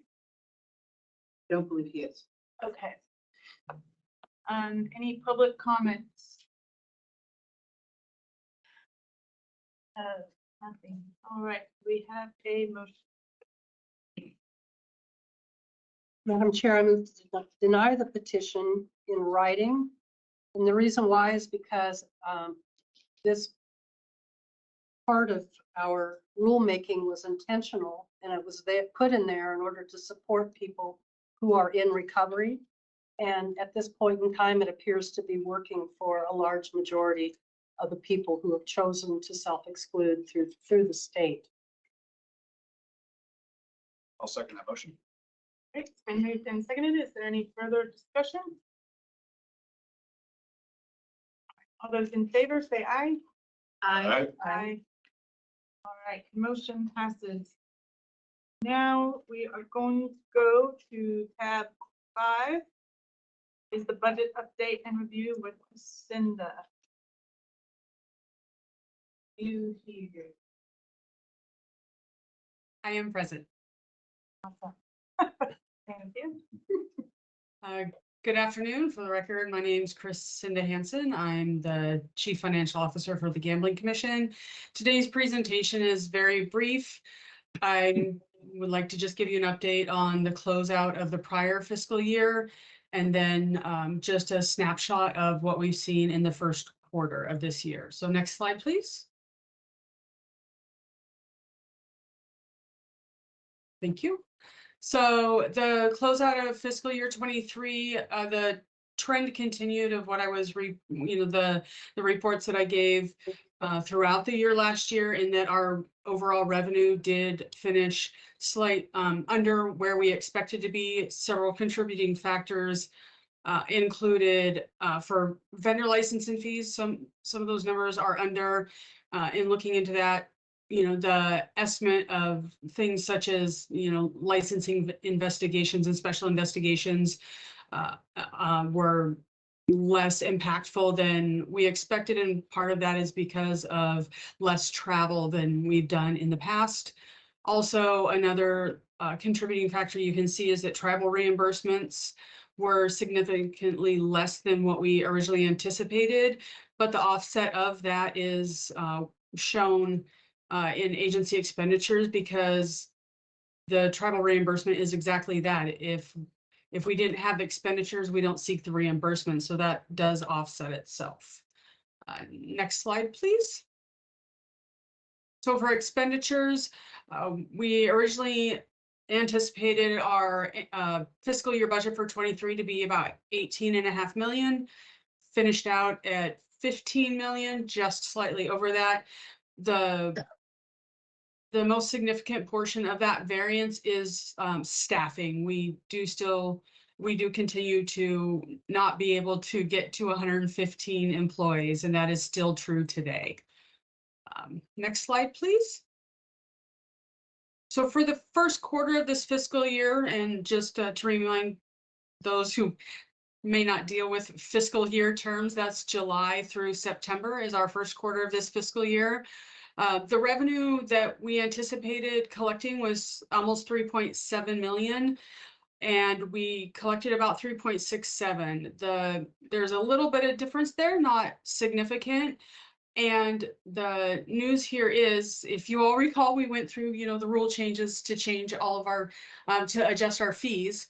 The revenue, when I did the projections for the first quarter of revenue, had originally anticipated the rate changing for July 1 for filings that had occurred July 1. And when we implemented the rule, that isn't how we implemented it. So the only fees that had been increased in our first quarter, looking at these numbers, are the base fees for licensees that renewed July 1. And then our expenditures came in a couple $100,000 under what we originally allotted. Because of budget adjustments for staffing, that difference is not due to staffing. That is largely due to less travel than anticipated and the fact that because of supply chain issues and union strikes, we were not able to procure 2 replacement vehicles for our fleet. So while there's first quarter cost savings, we will see that change in the future quarter when we're able to procure at least a couple of vehicles that we're scheduled to get in the first quarter that we just haven't been able to get to at this point. Hopefully we're able to procure those soon because our fleet is aging. So that is the end of my presentation. Does anyone have any questions? I have one quick one, if I may. Hi, Crescenda. Well done. I appreciate this presentation. And you may or may not have this off the top of your head, but which quarter do we have the highest number of base licenses? Is it this July quarter or January quarter? So I believe what you're asking is the quarter in which most of our licensees renew. Is that true? Correct. Yeah, so that would have been July 1. So the most licensees do renew July 1. So the fee change we will see for the filings that just were due in October. Yeah. So the next quarterly update that I can provide will be in January, and we'll be able to compare the anticipated revenue over the actual revenue for the change in fees. Okay. Yeah. Thank you. Thank you. Any other questions? No? All right. Thank you for that, Linda. Appreciate it. Thank you. And we're going to stay in order. Go to tab 6. So that is petition for discussion, repeal a rule with Lisa McLean. Yes, this will be very simple. This is a staff initiated rule to repeal 230-03155, which relates to large bingo operations. We feel that this is not necessary because we have other rules in place to deal with those nonprofits that have high gross gambling receipts, and we really haven't had any of these large bingo operations in about 20 years.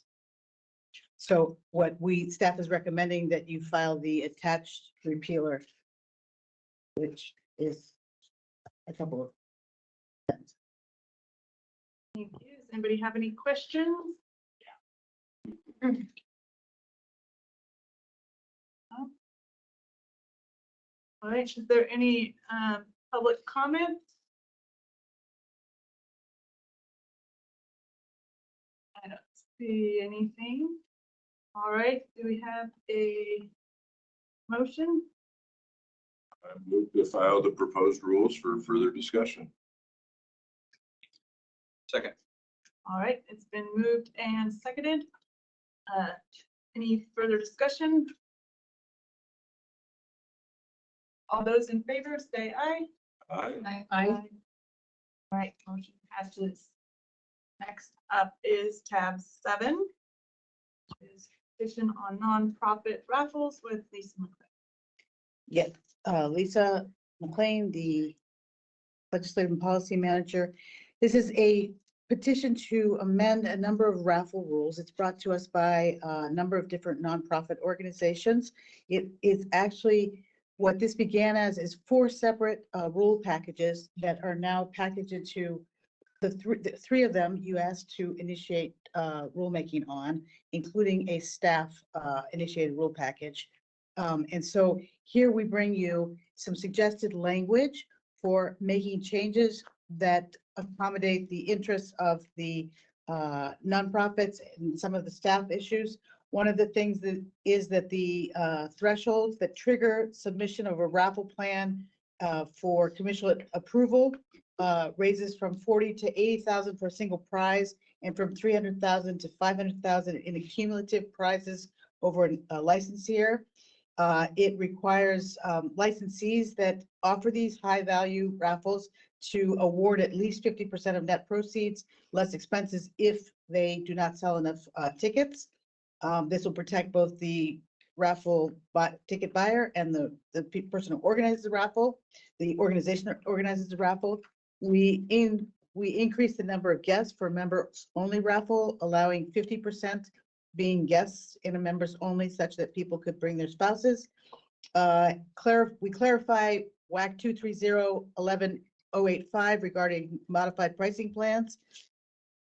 For instance, a penny raffle, and we offer some amendments to discounted packages and other pricing plans in the subsequent 11086 and 11087.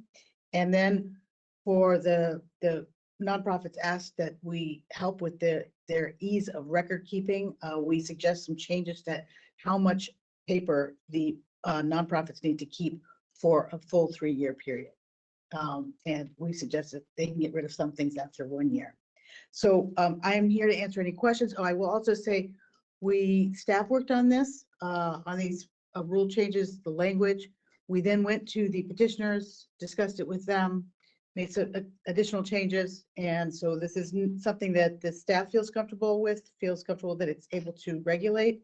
And also the petitioners within the scope of what they understand what we're able to do, and they're comfortable with the changes that we have made as well. Bill McGregor from Reg Unit, and who helped me with these rule changes, is online too, in case you have any questions. And do you know if any of the petitioners were planning on attending? They weren't, not that I'm aware. Is there any questions or comments from the commissioners? I guess I have a question, maybe. So these started in September, is that, or commission review in September? So I unfortunately was unable to make that meeting. Was there much discussion about the 40,000 and 300,000 thresholds that I missed? Because that's really an area that I'm having a little bit of difficulty getting on board with. I don't remember 2 months ago. Yeah, I'm just, if there was anything. All right, well, I guess, if staff is feeling comfortable with this kind of package of rules, I can get on board of all of that except for the 40 and 300,000 thresholds. And I especially appreciate that staff's trying to assist with some of the retention issues. I think some consumer protection provisions are included in case the raffle plan doesn't quite meet what they are anticipating with these large prizes. But for me, I think of, and I've been doing this quite a while, we end up having, I don't know, 5, 6 of these kind of max per year that they actually have to come to us with a thorough plan, because either or both they have a single prize over that $40,000 threshold, or they're going to exceed the 300,000 for the year. I feel like it's not too much to ask to come before us at those thresholds. I would be amenable to maybe raising the single prize up to maybe 50,000, or I could be convinced it's 60,000, but I think 80,000 is doubling it is not necessary. I'd much rather see folks come before us. So I'm not sure how other commissioners are feeling about it, but if I were to, if there was a motion made, I think I would probably want to return it to 300,000, and I would probably want to, the single prize at 50,000. And those folks would have to come and present to us. Okay, thank you. Are there any staff that, know anything we don't that might alleviate some of Bud's concerns or? Can I just to say that last month or in September, when I presented this, I referenced, there was not a whole lot of discussion I recall, but I did reference the idea of the fact that we're auctioning off houses. Cars these days don't go for $40,000 also. So that was some of the arguments that were made at the time. I don't know if Bill has anything more to say about that. Remember also that we did, actually, this was part of the package. Remember, it was 3 packages in this. We really did think that this was a policy decision on your part. So respect what you're saying. Not sure if Bill has anything to add on that.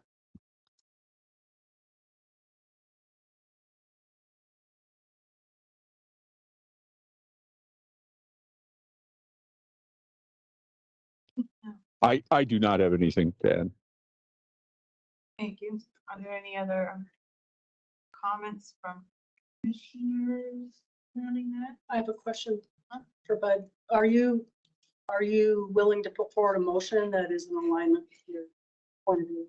Yeah, I'd be willing to do that. But I mean, if, we can have the debate post motion or before the motion. I don't know how other folks are feeling about the 300,000 in a year, whether there's strong opinions about that should be as high as 600,000. I can't think of. And that one was going to 500,000. What's that? That one was going to 500,000. Oh, that's right, 500, right, yes, correct. Yeah, I think the 300,000 for me is, it brings the right number of folks, the right size of activity before the commission. And we also actually hear about some really cool programs that are going on out there when they come before us.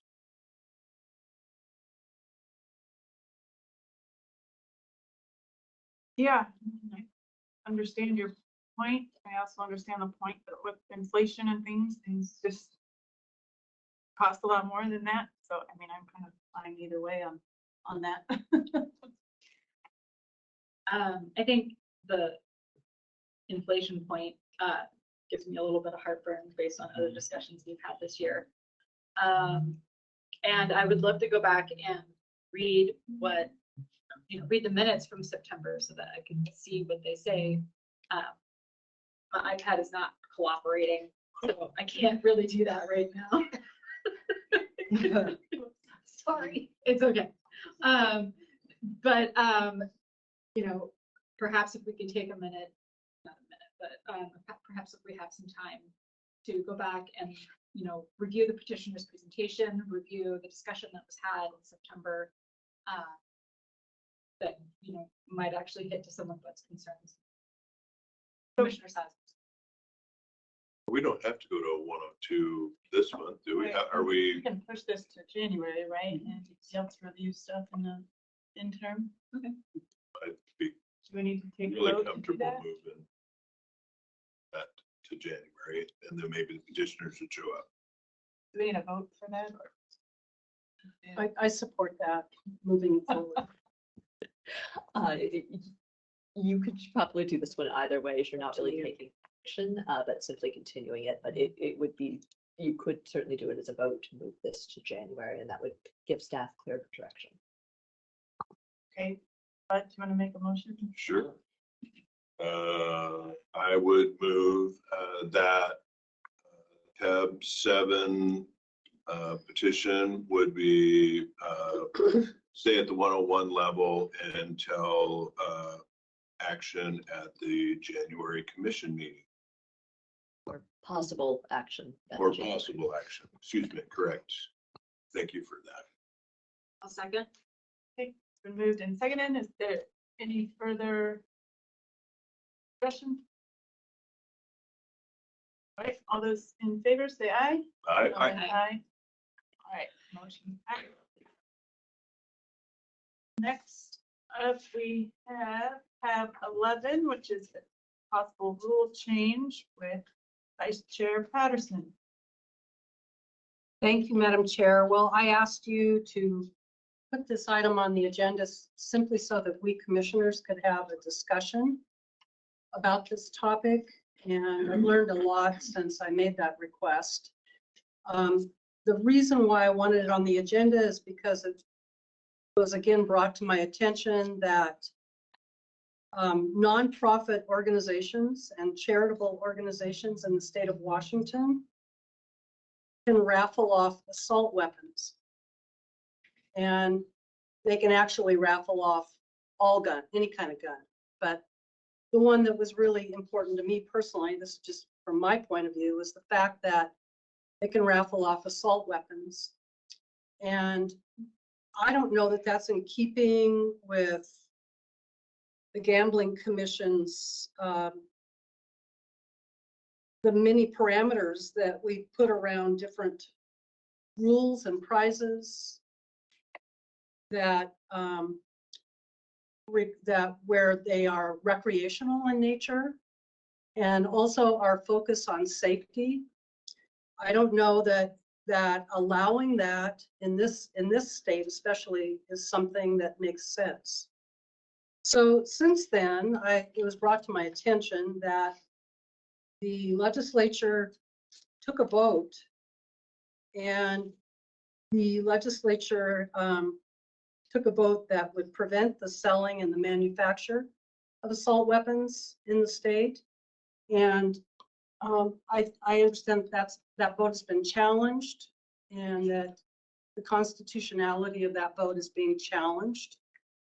And so if that challenge is successful, if that challenge is unsuccessful, then I don't know that this would be necessary, that it would be necessary for us to take this action.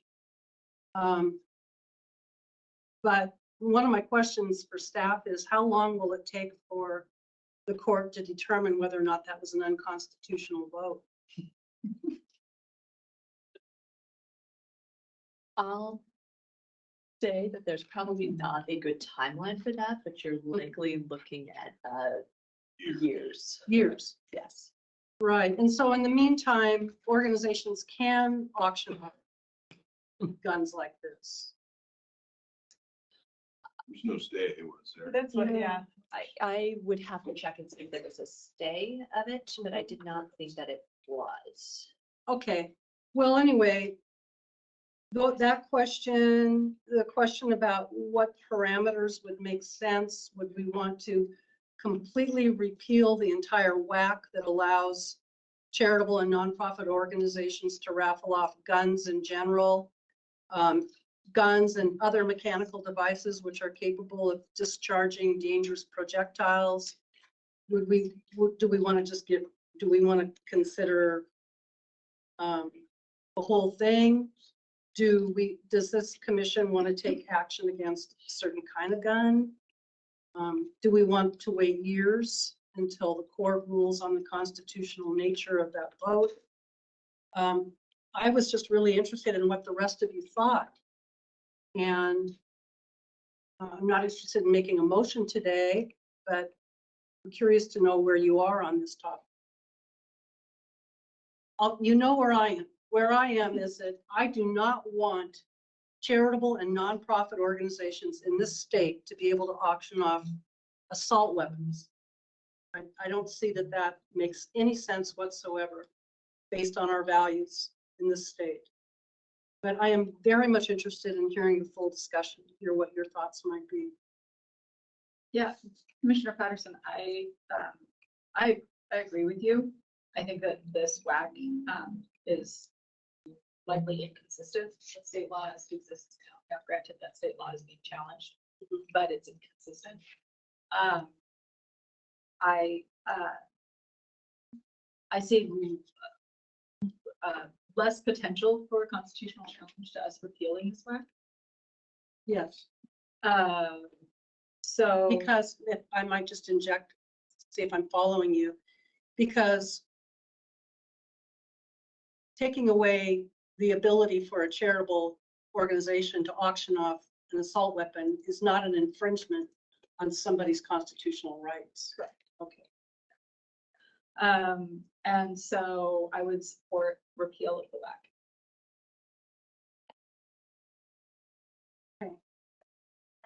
In support of that as well. And I guess it doesn't make any difference if we were to do that and then the legislation gets shot down, right? This WAC still would, that would matter. Staff, right? I mean, I have some thoughts, but. What are your thoughts? Well, and I guess a question first. You're not the only one that can't get on the interwebs, but our WAC currently, we can't auction off a firearm that's not legal to sell in the state. Is that correct? Sell or manufacture? So the WAC was. Yeah, so it says if the prize awarded is restricted from transfer by state or federal law, the licensee must award the winner a certificate redeemable by licensed firearms dealer for the prize off. Restriction. Barely say anything about it has to be legal, but I would have imagined that would be given. I think that's implied in the language. Right. Certificate from the licensed firearms dealer. But I mean, we're not auctioning off a gun that you can only buy in Idaho, I guess is the question I have. I mean, and I know some of these organizations have cross-state, they're cross-state, multi-state organizations, some of them. That I can't say offhand. It does say state or federal law and just a licensed firearms dealer. So I think that it's very possible it could be a certificate to go to a licensed dealer in another state.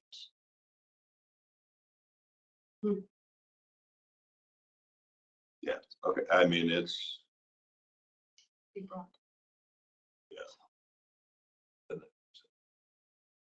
Senator Conway, did you have a comment? No, I think, but I think we never allow the gun itself to be part of a raffle. They have to get their gun from a licensed dealer, and the dealer is controlled by state law. If current state law says they can't sell assault weapons, so I don't understand how assault weapon can get out there. We've always.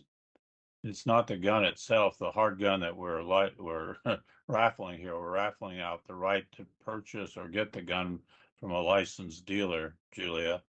And I think that still, if you mentioned that someone did this, I'd be interested. Maybe they did it before we passed the law, but right now I would think they can't do it.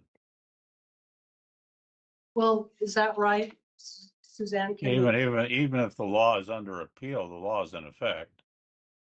Is that right? Yes, so long as the law is not stayed, it is in effect. That only applies to automatic rifles though, right? Right. Yes. There's quite a definition of assault rifle in statute. So it sounds like, Madam Chair, it sounds like what I've just learned is that even though the law that the legislature passed is being challenged, that because that law was passed, charitable organizations in this state cannot raffle off the right or not raffle off the certificate to purchase an assault weapon. Can they still raffle off a certificate that allows them to purchase an assault weapon? So if you're talking about a certificate from a Washington state licensed firearms dealer, then that answer would be no, because of the state law that is currently in effect. Is it in effect? It is in effect, isn't it? Yes. Okay. It is, but I guess the confusion now though is if this organization also exists in Idaho, can they go to Idaho where I don't think they have such a law? and get it there, and then how does, And what does that mean? what does that look like? So can we say that we in the state of Washington do not want charitable organizations to raffle off that certificate? Not the gun, but the certificate to get the gun. And that's all they do now. Yeah, that's all they do now. So if what I'm hearing you say is what you'd like to do is make certain that they can only offer a certificate redeemable by a Washington state licensed firearm dealer. Right. Is that But I what I'm think hearing? No. Commissioner Lawson was saying to kill the entire wax, then they wouldn't be able to do the rifle, shotgun. And then you would not be able to do anything, any firearm, not just assault. Right. Right, it would be just any firearm as a prize awarded by a nonprofit. And the way I read this WAC, it's not that they are getting a certificate to be able to redeem for a firearm. That's only if that prize is restricted from transfer by state or federal law. So if for example, if we were talking about a BB gun, they could have the BB gun as like the actual BB gun as a prize, and when the raffle winner is chosen, they can hand them the BB gun. So, really, at this point, they wouldn't be able to hand them an automatic firearm, but they could still issue them a certificate to potentially go out of state and acquire said firearm. Okay, so but would it be possible for this commission to put into place a rule that denied them the ability to issue a certificate to go out of state? It's so. I'm also okay with repealing the entire act. But Well, maybe both things. So I'm wondering if my colleagues would be willing to ask staff to bring us back some answers to some of these questions so that we can explore rulemaking in this area. And I understand that it's controversial, but oh well, things are controversial sometimes. Yeah, I mean, I would like a policy briefing on what is currently allowed based on, legislation that's been passed. What are possible raffle prizes that are available to licensees today or in January, whenever we have this briefing. And I mean, to a degree, if we were to initiate rulemaking today, I mean, I just fear for because we have incomplete information. I've heard the terminology assault rifle, automatic, all those sorts of things. They're kind of technical terms, and we may or may not be using them correctly. And I mean, I've had more than one conversation, maybe with family member, that if I say the wrong thing, then they're going way down another path that's completely unnecessary. So, I mean, I think that it would be completely fair maybe to give our staff a couple months to be able to put together a briefing for us in January, February that tells us where we are, where we stand, and then be able to make some decisions at that point. yeah, I agree. I fully acknowledge that I've been imprecise in my terminology, simply because I couldn't find the right word. Sure. It happens. Me too. And I do want to make sure that we are being correct in the terms that we use. I just want to make sure that this WAC is consistent with other state laws. So yeah, perhaps a policy memo would be good. But I will still say that at this time, I would support repeal, but I can also support gathering more information. Representative Clover, I think you had your hand up for a minute, but it might have been down. I did have it up, and I think generally speaking, I think that was Commissioner Lawson who was just speaking. In that briefing, and I think that that's a very smart idea to try and get as much information as we can as we wade into this. And I think just as a general principle, I think we probably could agree that our rules about raffles should be in full alignment with state law. And this is an area that we need to take a look at and find out in that briefing, to what extent is there alignment or conflict? Thanks. Thank you. Senator Conway. I had pretty much the same argument. The definition of assault rifle is very complicated in statute. And you should know that because we're involved in quite a debate about that on the floor of the Senate when we passed the bill. So there's probably a great need here for a briefing.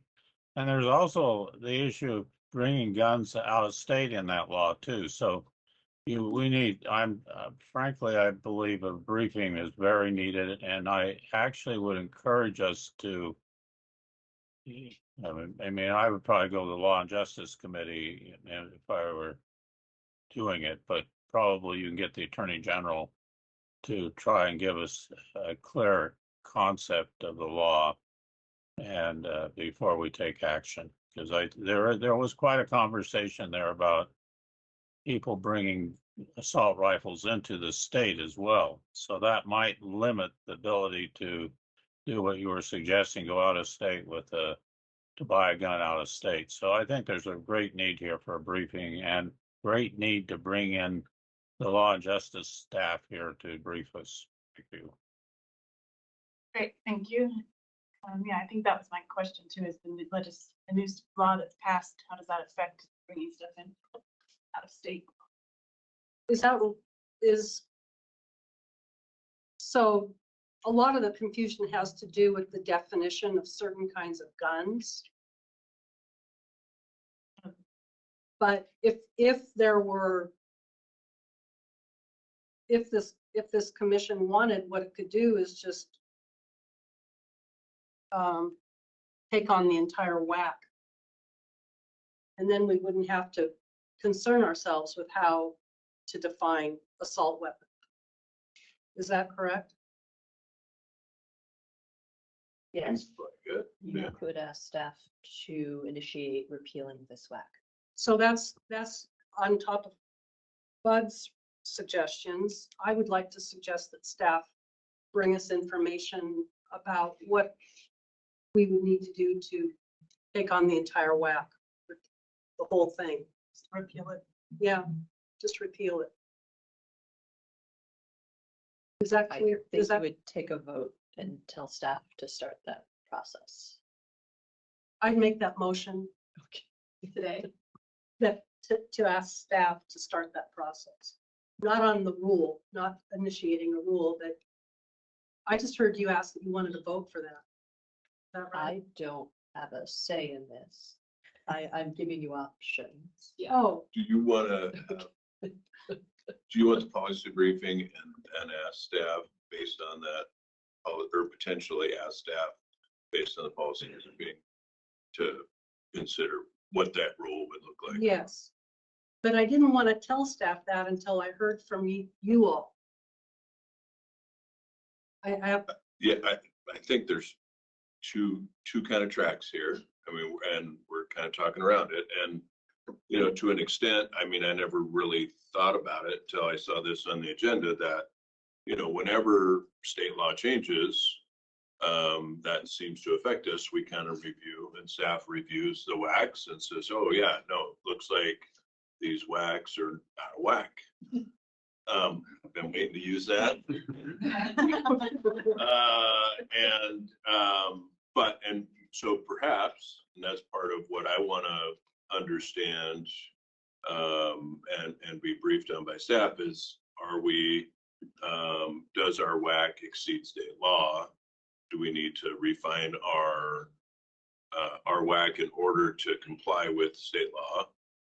So that's one track. And then certainly there is another track that's like, we as a gambling commission do not want to have any firearm or firearm depictions to be auctioned as a fundraising device for, so those are, but hopefully we're gonna evaluate both of those tracks after we get a policy briefing from staff. So with the policy briefing, would also hope that, so help me out here, everybody. With the policy briefing, would it be your expectation that staff would have a recommendation on what rules might look like that we could adopt?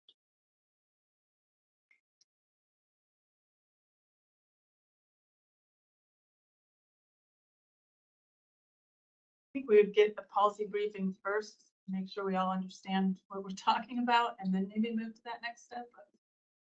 The rules. Asking for a rule to be drafted. Yeah, once we can discuss things, knowing the policies and yeah, what exactly we're dealing with.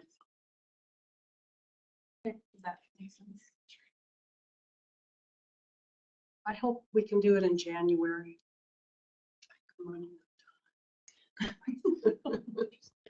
Just Alright. keep in mind, we're moving into legislative session I in know. January, and it's always a little bit of a hectic month. All right, so we don't need to do anything else. Thanks for the good discussion. You. All right, next up is tab 3, which is a default of Amanda Miller with James Richardson, the staff attorney.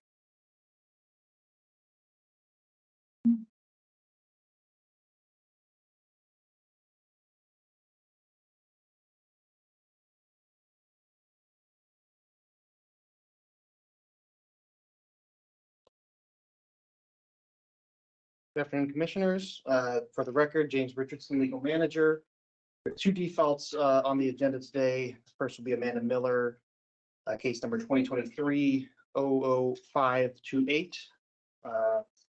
Ms. Miller holds the cardroom employee license number 69-54344, authorizing Class 3 activity for the Puyallup tribe. It is set to expire March 2nd, 2024. Ms. Miller has been licensed since March of 2023.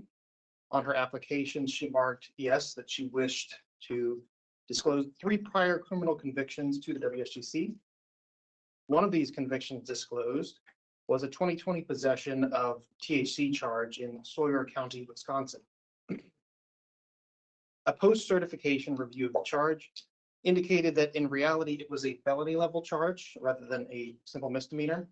And she was convicted on 1 count of violation of Wisconsin statute 961.41 subsection 1H1 for the manufacturing or delivering of THC, which Ms. Miller accepted a deferred judgment of conviction on June 8th, 2021.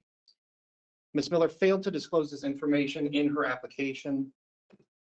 As such, Director Griffin issued administrative charges alleging that the misrepresentation of her criminal history and failure to disclose her convictions fell under the jurisdiction of 230.03.085 subsections 1, 8, 9, A, B, and C.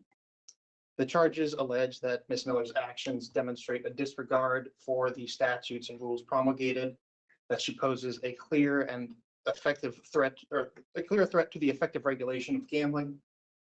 Ms. Miller was sent the charges by regular mail on April 20th, 2023.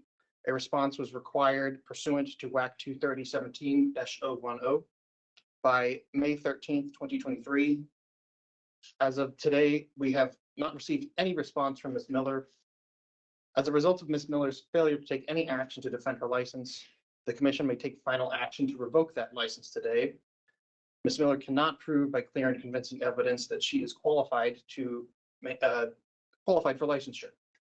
As a result, we recommend that you sign the order in front of you, revoking Ms. Miller's license number 69-54344, If there are any questions, I'm happy to answer them. Thank you. Any questions? Is Miss Miller here? Chance? No? Great. Any public comments? Not seeing any? All right, do we have a motion?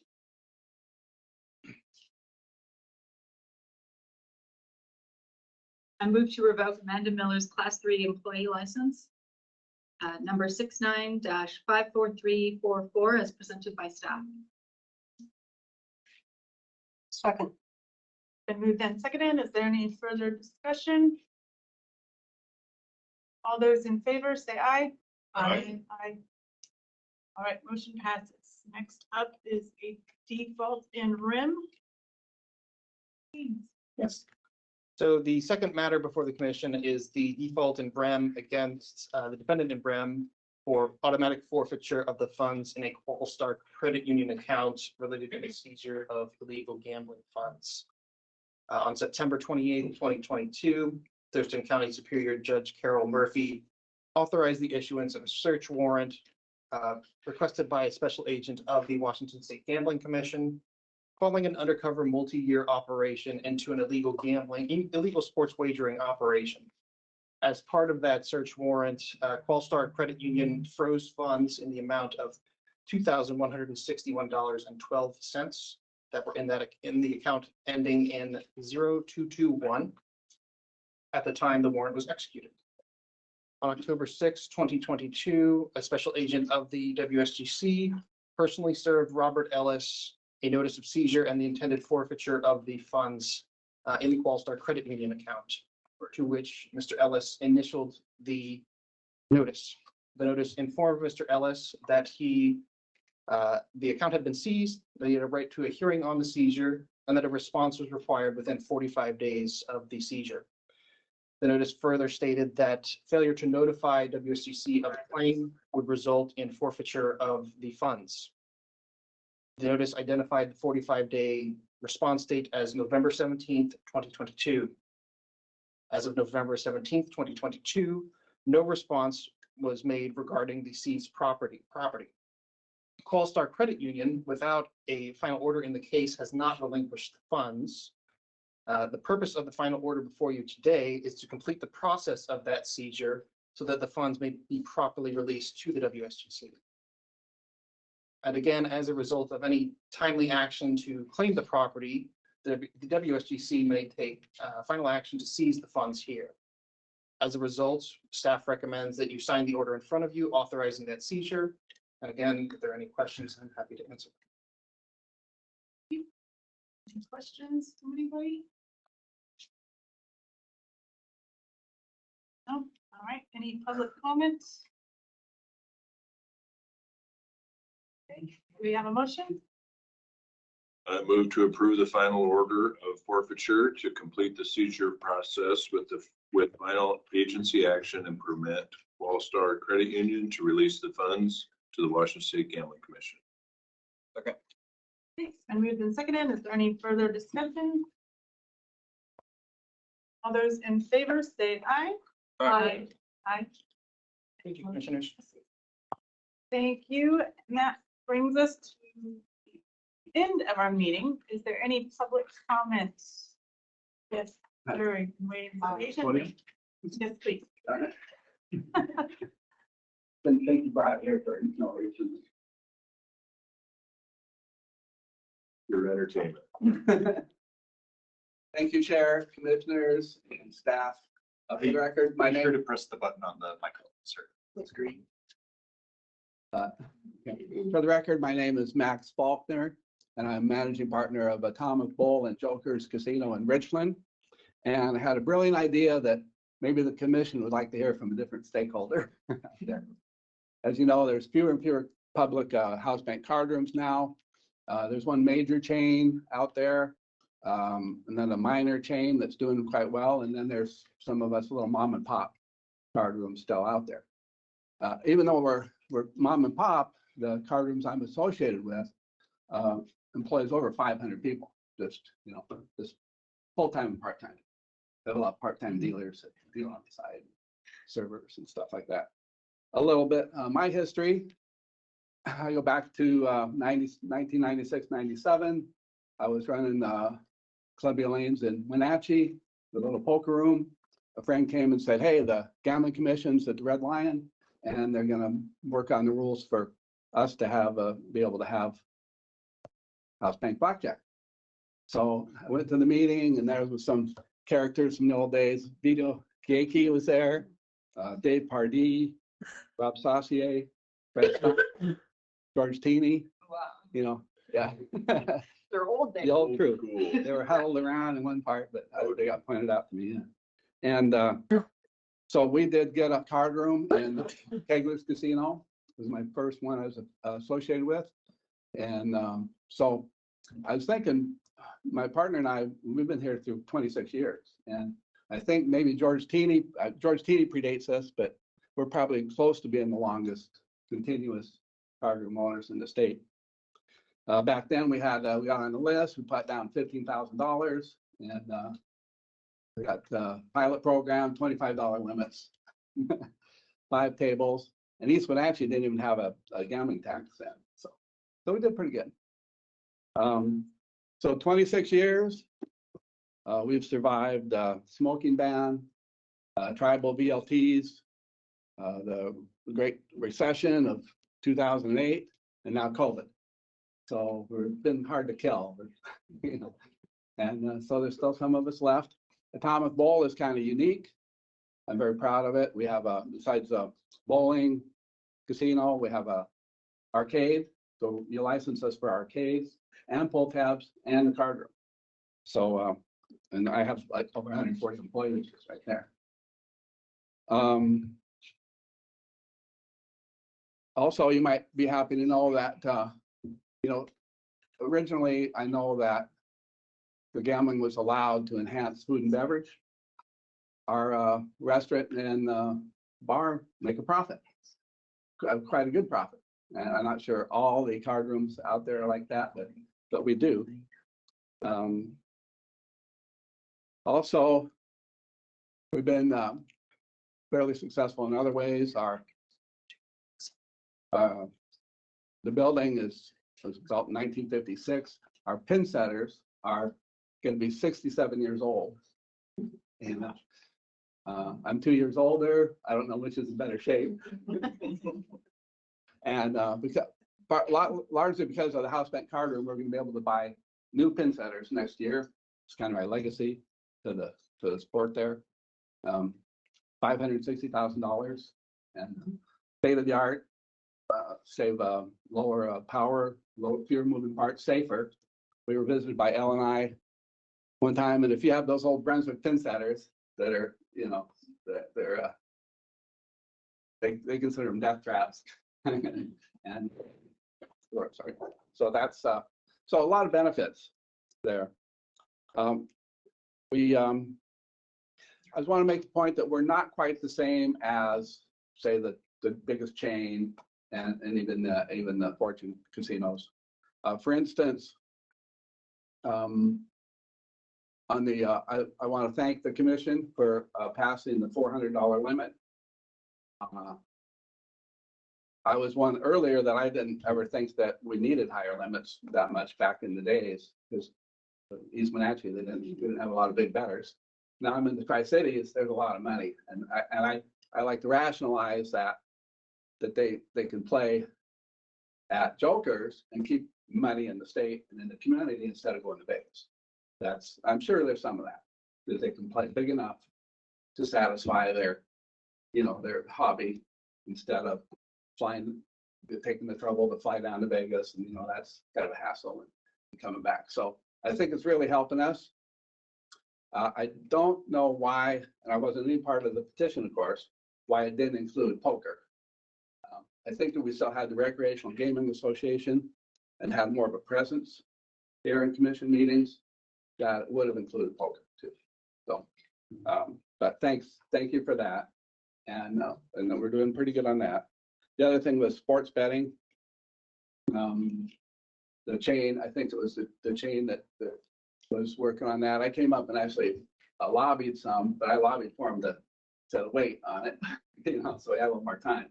My vision was like a little small sports place in our building, and that's not gonna happen together, so.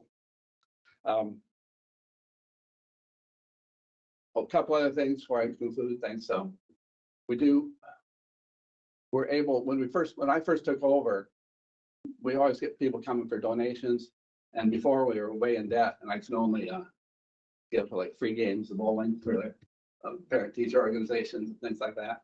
Now they're doing so well. I give every time somebody comes, I do something for them, and we can give money now too. So also we run the Kids Bowl Free program. Most of the bowling centers in Eastern Washington used to be a ghost town in the summer. They have this kind of nationwide program. We have Kids Bowl Free from May to about September 15th. And I just won the second year in a row. I won the award for most Kids Bowl Free signups. And Little Tri-Cities. Yeah. And we also have the big junior achievement fundraiser too. It's where they make about 80% of their annual money for their program, and they have a bowling program that we host there. So very proud. And, thank you. Yeah, thank you. Thank you. I'm sorry, I didn't catch your name. Max Faulkner. Mr. Faulkner? First of all, I want to express appreciation to you for sitting through the entire meeting in order to introduce yourself and to familiarize us with what it is that you're doing. You put a human face to it. That's really important. So I just want you to feel appreciated for waiting for so long. Well, thank you. Yeah, that was my feeling. That's it. You know, it's good for you to know. Thank you very much. Are there any other public comments? Release anything?